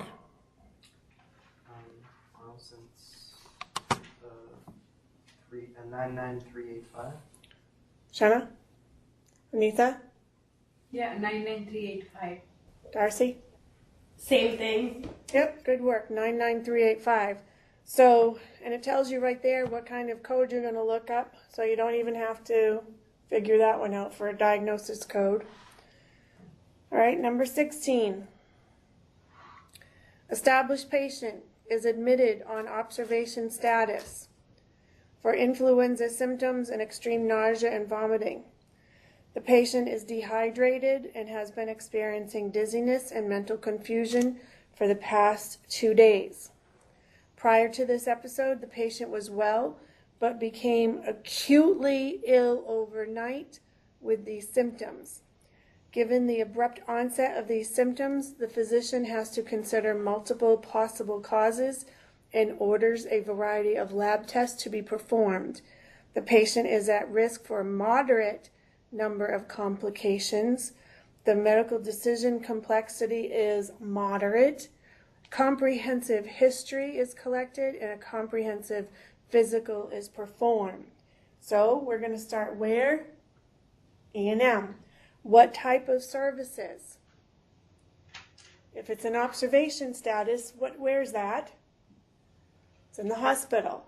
So we're going to go to E&M, hospital services, observation, initial care.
What did you get, Darcy? 99219. Anita? Oh, I'm still confused. Daniel? 99219. Shana? Me too. It is 99219. Oh, okay. Okay, 99219. And you actually have you have 4 diagnoses that you're going to look for here. What would be one of the first ones, Daniel?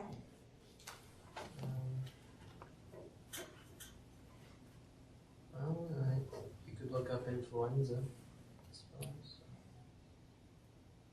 Well, Nausea.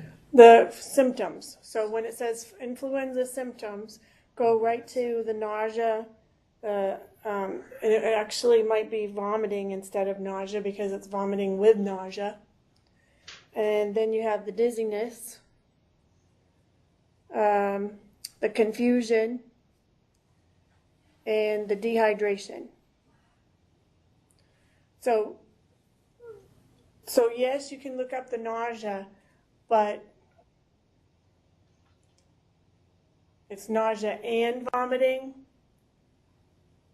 So you'd have to look it up both ways and see if it brought you to the same place. Okay? All right, 17.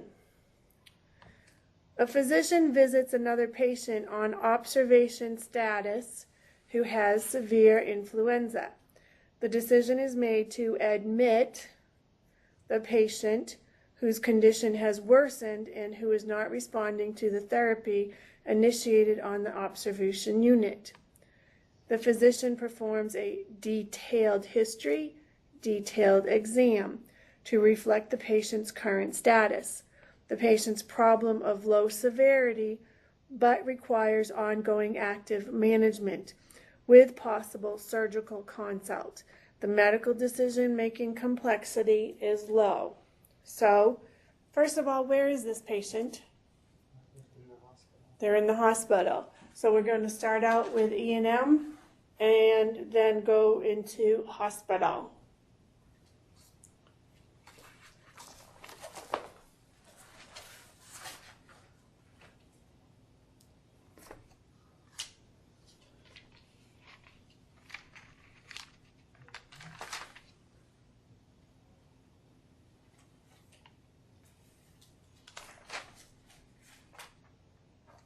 So hospital inpatient services.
Okay, what did you have, Shanna? 99221. Daniel? Same. Anita? Same thing. 99221. Darcy? I had that too, but I just had a question. It says the decision is made to admit the patient. Yep. It wouldn't be an admission. Nope. Because remember with your observation status, Okay.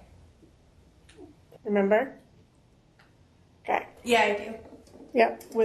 So the reminder there is when you have an observation status, the admission becomes what? Part of it. Okay, let's do number 18. An 8-month-old infant who is a new patient is brought in by her mother for diaper rash. The physician focuses on the problem of the diaper rash for the problem-focused history and exam. The medical decision-making complexity is straightforward. So we're going to start in evaluation and management, and under what heading? Office and other outpatient. And then what is it? New or established? New. And its problem focus, is that low level or high level? Low. Diaper rash, right? Okay.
Daniel? 99201. Shauna? 99201. Anita? I think 99201. Darcy? 99201 as well. Okay, what are we going to look up for a diagnosis code? Diaper rash. Yep, diaper rash. Okay, 19.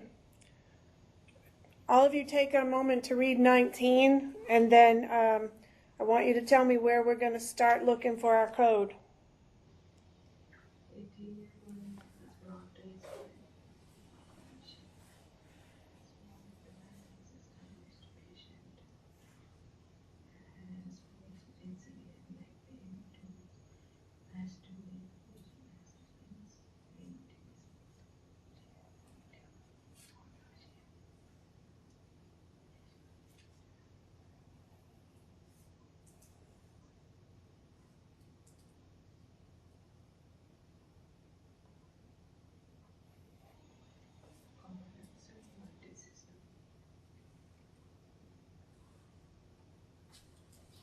Same thing, like office and outpatient. Yes. And is this a new or established? Established. Yep.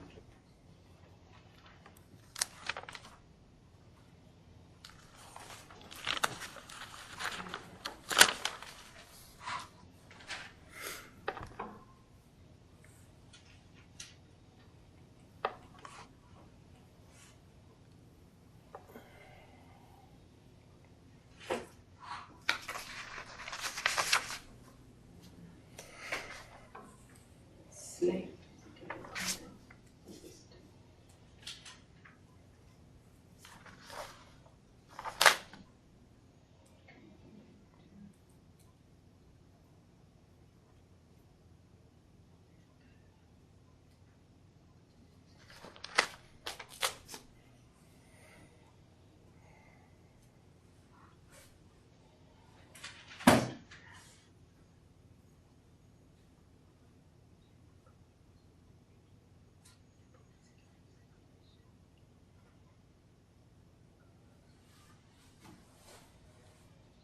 Okay, Darcy? 99205. I want you to look at the difference between 05 and 15. Never mind, I already noticed. Okay. Anita? 99215. Daniel? 99215. Shauna?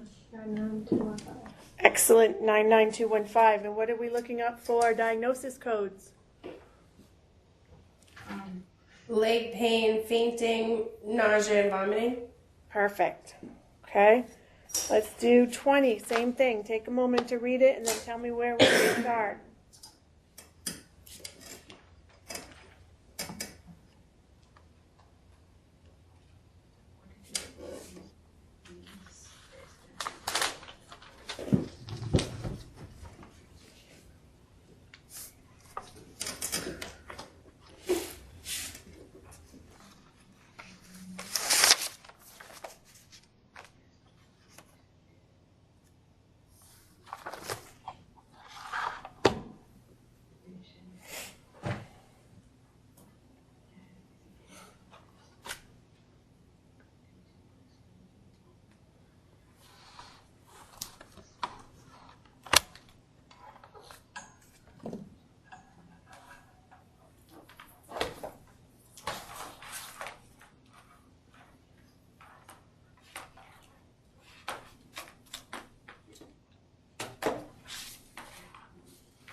What'd you get, Shauna? 99212. Daniel? 99212. Darcy? Same thing. Anita? Yeah, I am still looking. Okay. All right. And what are the diagnoses we're going to look up for that one?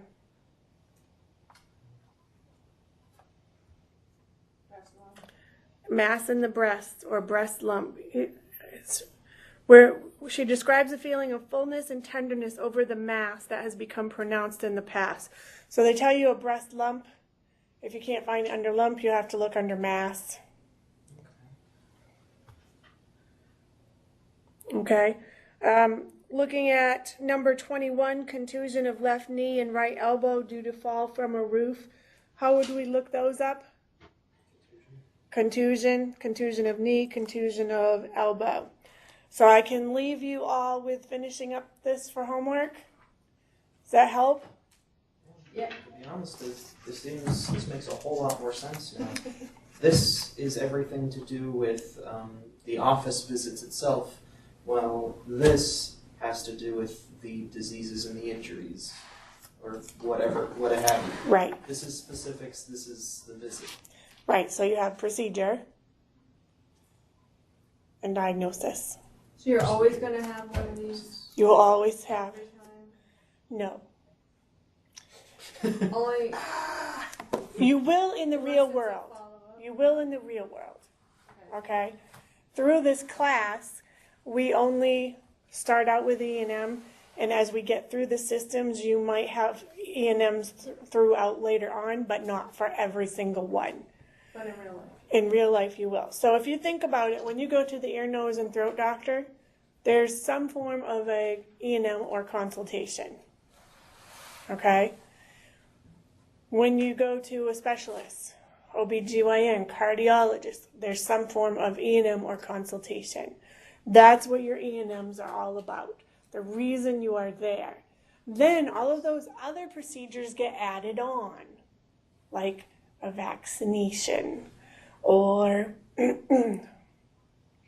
setting a fracture or a chiropractic adjustment or x-rays. So you get charged for walking through the door. Pretty Yeah, much. because even if they're not And doing leaving. anything, Yes, even if they're not doing anything, they're billing you for the visit, for the time. for that's the right. labor.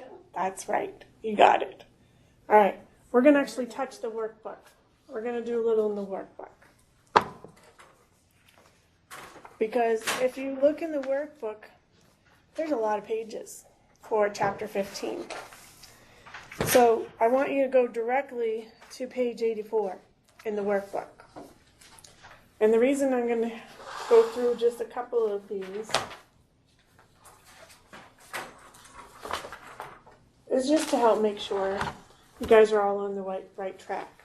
Now, if you notice in bold at the top of page 84, it says office or other outpatient services and hospital inpatient service. So where do you think you're going to look in your alphabetic index? Both places. Office or other outpatient or hospital inpatient services. Very important to keep an eye on the bold. If you turn the page to 86, about midway, it tells you consultation services. So you're going to go to page 840 under E&M, and you're going to look up consultation services. Okay? And it will give you the range of codes for consultation. If you turn to page 890 in your text workbook, page 90 at the top, emergency department services, nursing facility, domiciliary, and home services. Those will be what you look for. If you look on page 92 in the middle, in bold, prolonged services and preventative medicine services. This way, you won't come back next week and get them all incorrect because I told you where to look. Okay? And so, let's choose a couple. So underneath page 84, On page 84, I'm going to leave 31 for you to do at home because you have the odd number answers in the back of the book. So let's take a look at 32. A patient who was on observation status for 48 hours is discharged from the hospital. The patient was being observed for a motor vehicle accident for subdural hematoma, subsequently ruled out. Code only the discharge services and diagnosis. What happened during this man's stay? What did he have done?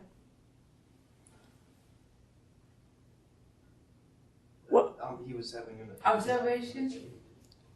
Observation. That's all you're going to code on this observation service.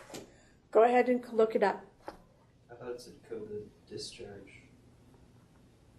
Code only the discharge services and diagnosis, and that falls under observation.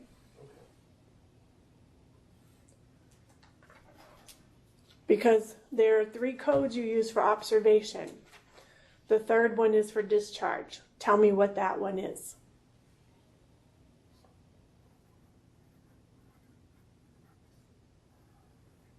This one gets everyone all the time. Because it starts out with the observation status was 48 hours, and then they tell you to code only the discharge services. Do we have to go 840 first?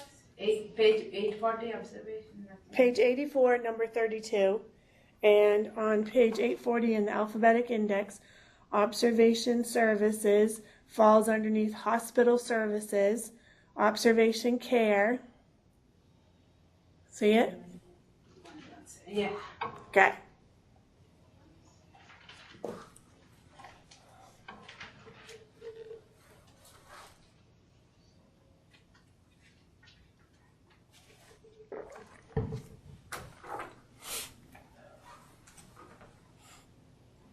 Discharge services.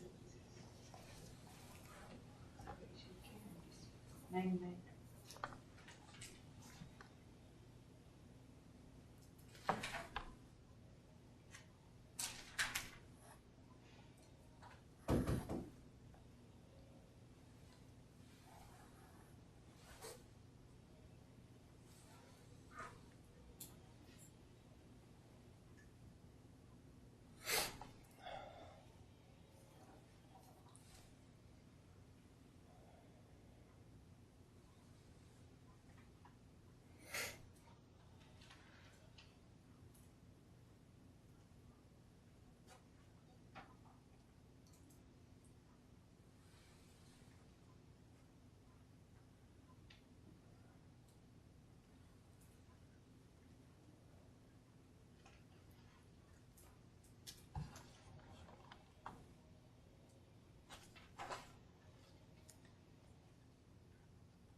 What do you have, Darcy? 99217. Anita? Yeah, same thing, 99217. Daniel? Shanna? Yep. Excellent. See how that can get you tricked? Okay. Let's look at 34. A 16-year-old female is being admitted by her family practice physician with a 2-week history of fatigue and fever. It has been progressively getting worse. She is suffering from dehydration.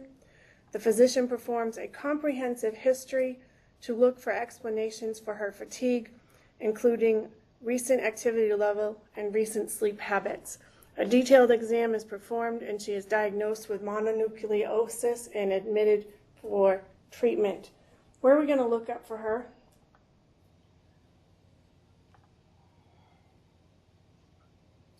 Admitted. What is admitted?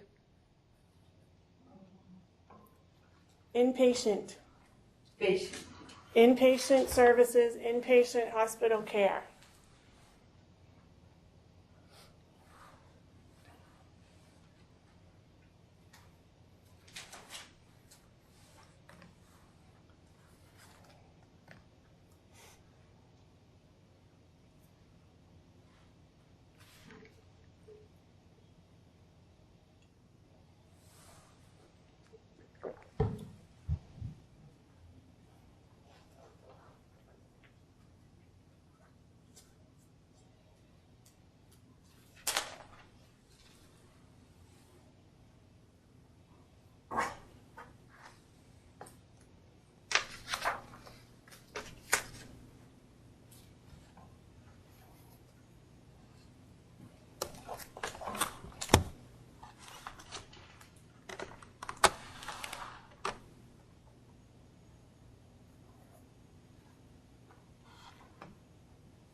All right, Shauna, what did you get?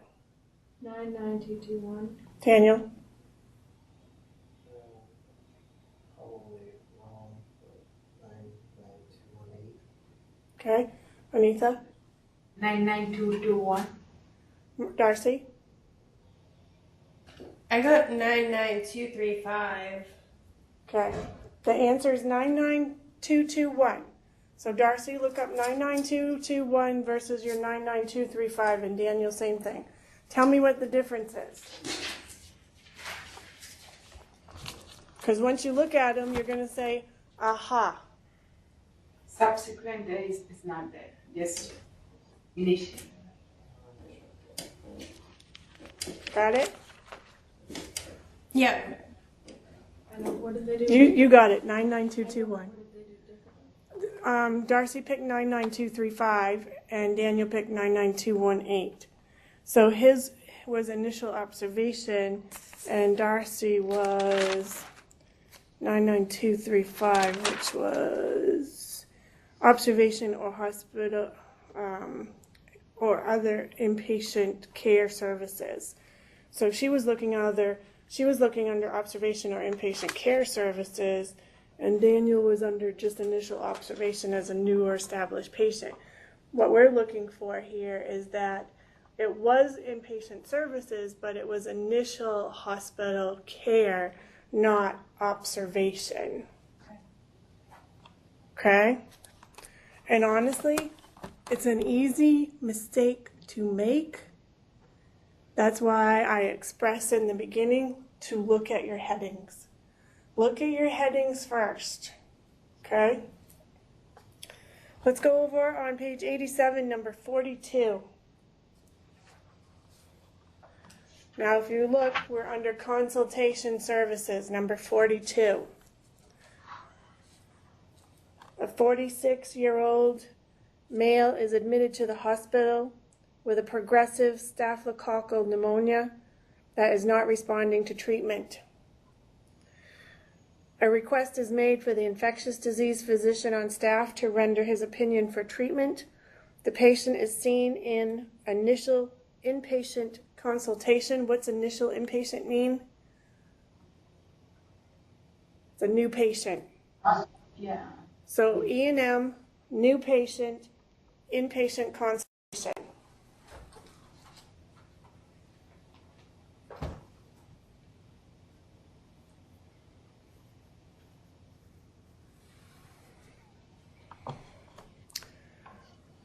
And then they did an expanded problem focus history and an exam are performed. After looking at the sputum cultures, the physician decides on the most effective antibiotic for treatment. The decision making is straightforward. So again, E&M, new patient, inpatient consultation.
What do you have, Shauna?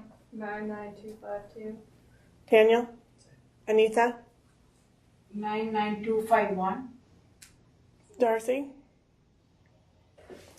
99242. Okay, so let's take a look. 99251 versus 99252. The 99251 has a problem focus history, a problem focus exam, and the decision making is straightforward. The 52 is expanded problem and straightforward. So what the difference is? You chose problem focus and it was expanded problem focus.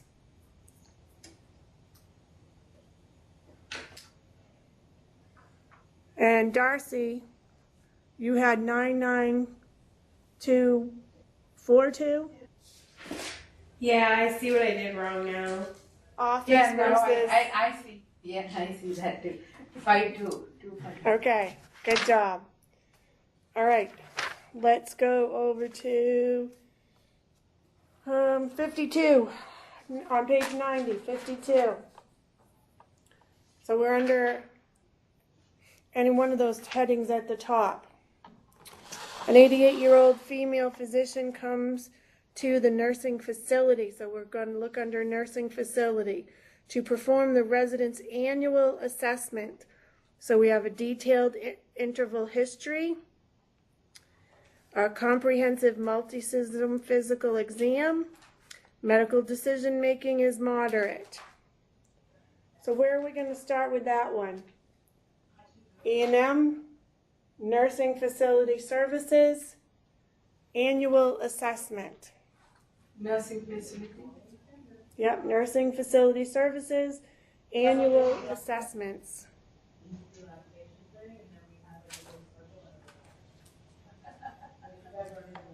And again, your homework will just be the even numbers. If you do the odd numbers, that's great. But you can go back and practice those on your own, and the answers are in the back of the book. Some people do every single one, and that's fine. But all I want is even numbers. Right after this one, my ride's here. Okay? I got somebody who can drive me home. Okay.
I'm gonna forget how to look at the ICD code.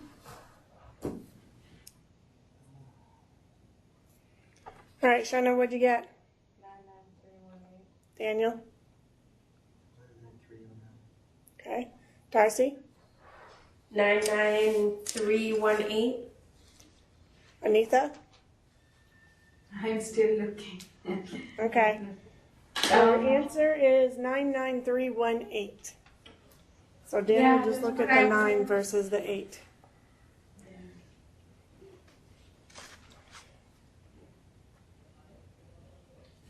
I'm wondering about Yeah. Okay. All right. So, how does everyone feel now? Better than when you started? Yeah. Is your head full, ready to explode? Okay. Daniel, go ahead.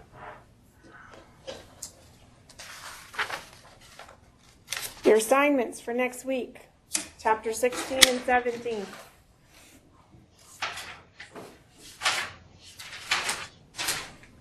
Finish up 15. So read 16 and 17 and at least do the end of chapter, review and practical. We'll take time to go ahead and do stuff in class like we did tonight. Has that been helpful? Okay. And I'm just going to tell you the reports at the end of every section in your workbook. If they give you pre and post-operative, you're going to code from the post-operative diagnosis, okay? Try a couple of the reports if you can in your workbook for 15, and we'll go over them next week. Because reports are going to be huge when it's time to sit down for the national exam. And as we get through the systems and the chapters and the rest of the book, you're going to be looking at some reports. So it's going to be important to get those under control. Given a choice between pre and post-op, look at what? Post-op. Yeah, because the Post-op. pre-op doesn't matter if the doctor already knows what the problem is. Yeah. Yeah. Something we learn. Yes. All right. So Darcy, what's your takeaway? Go ahead, Dana.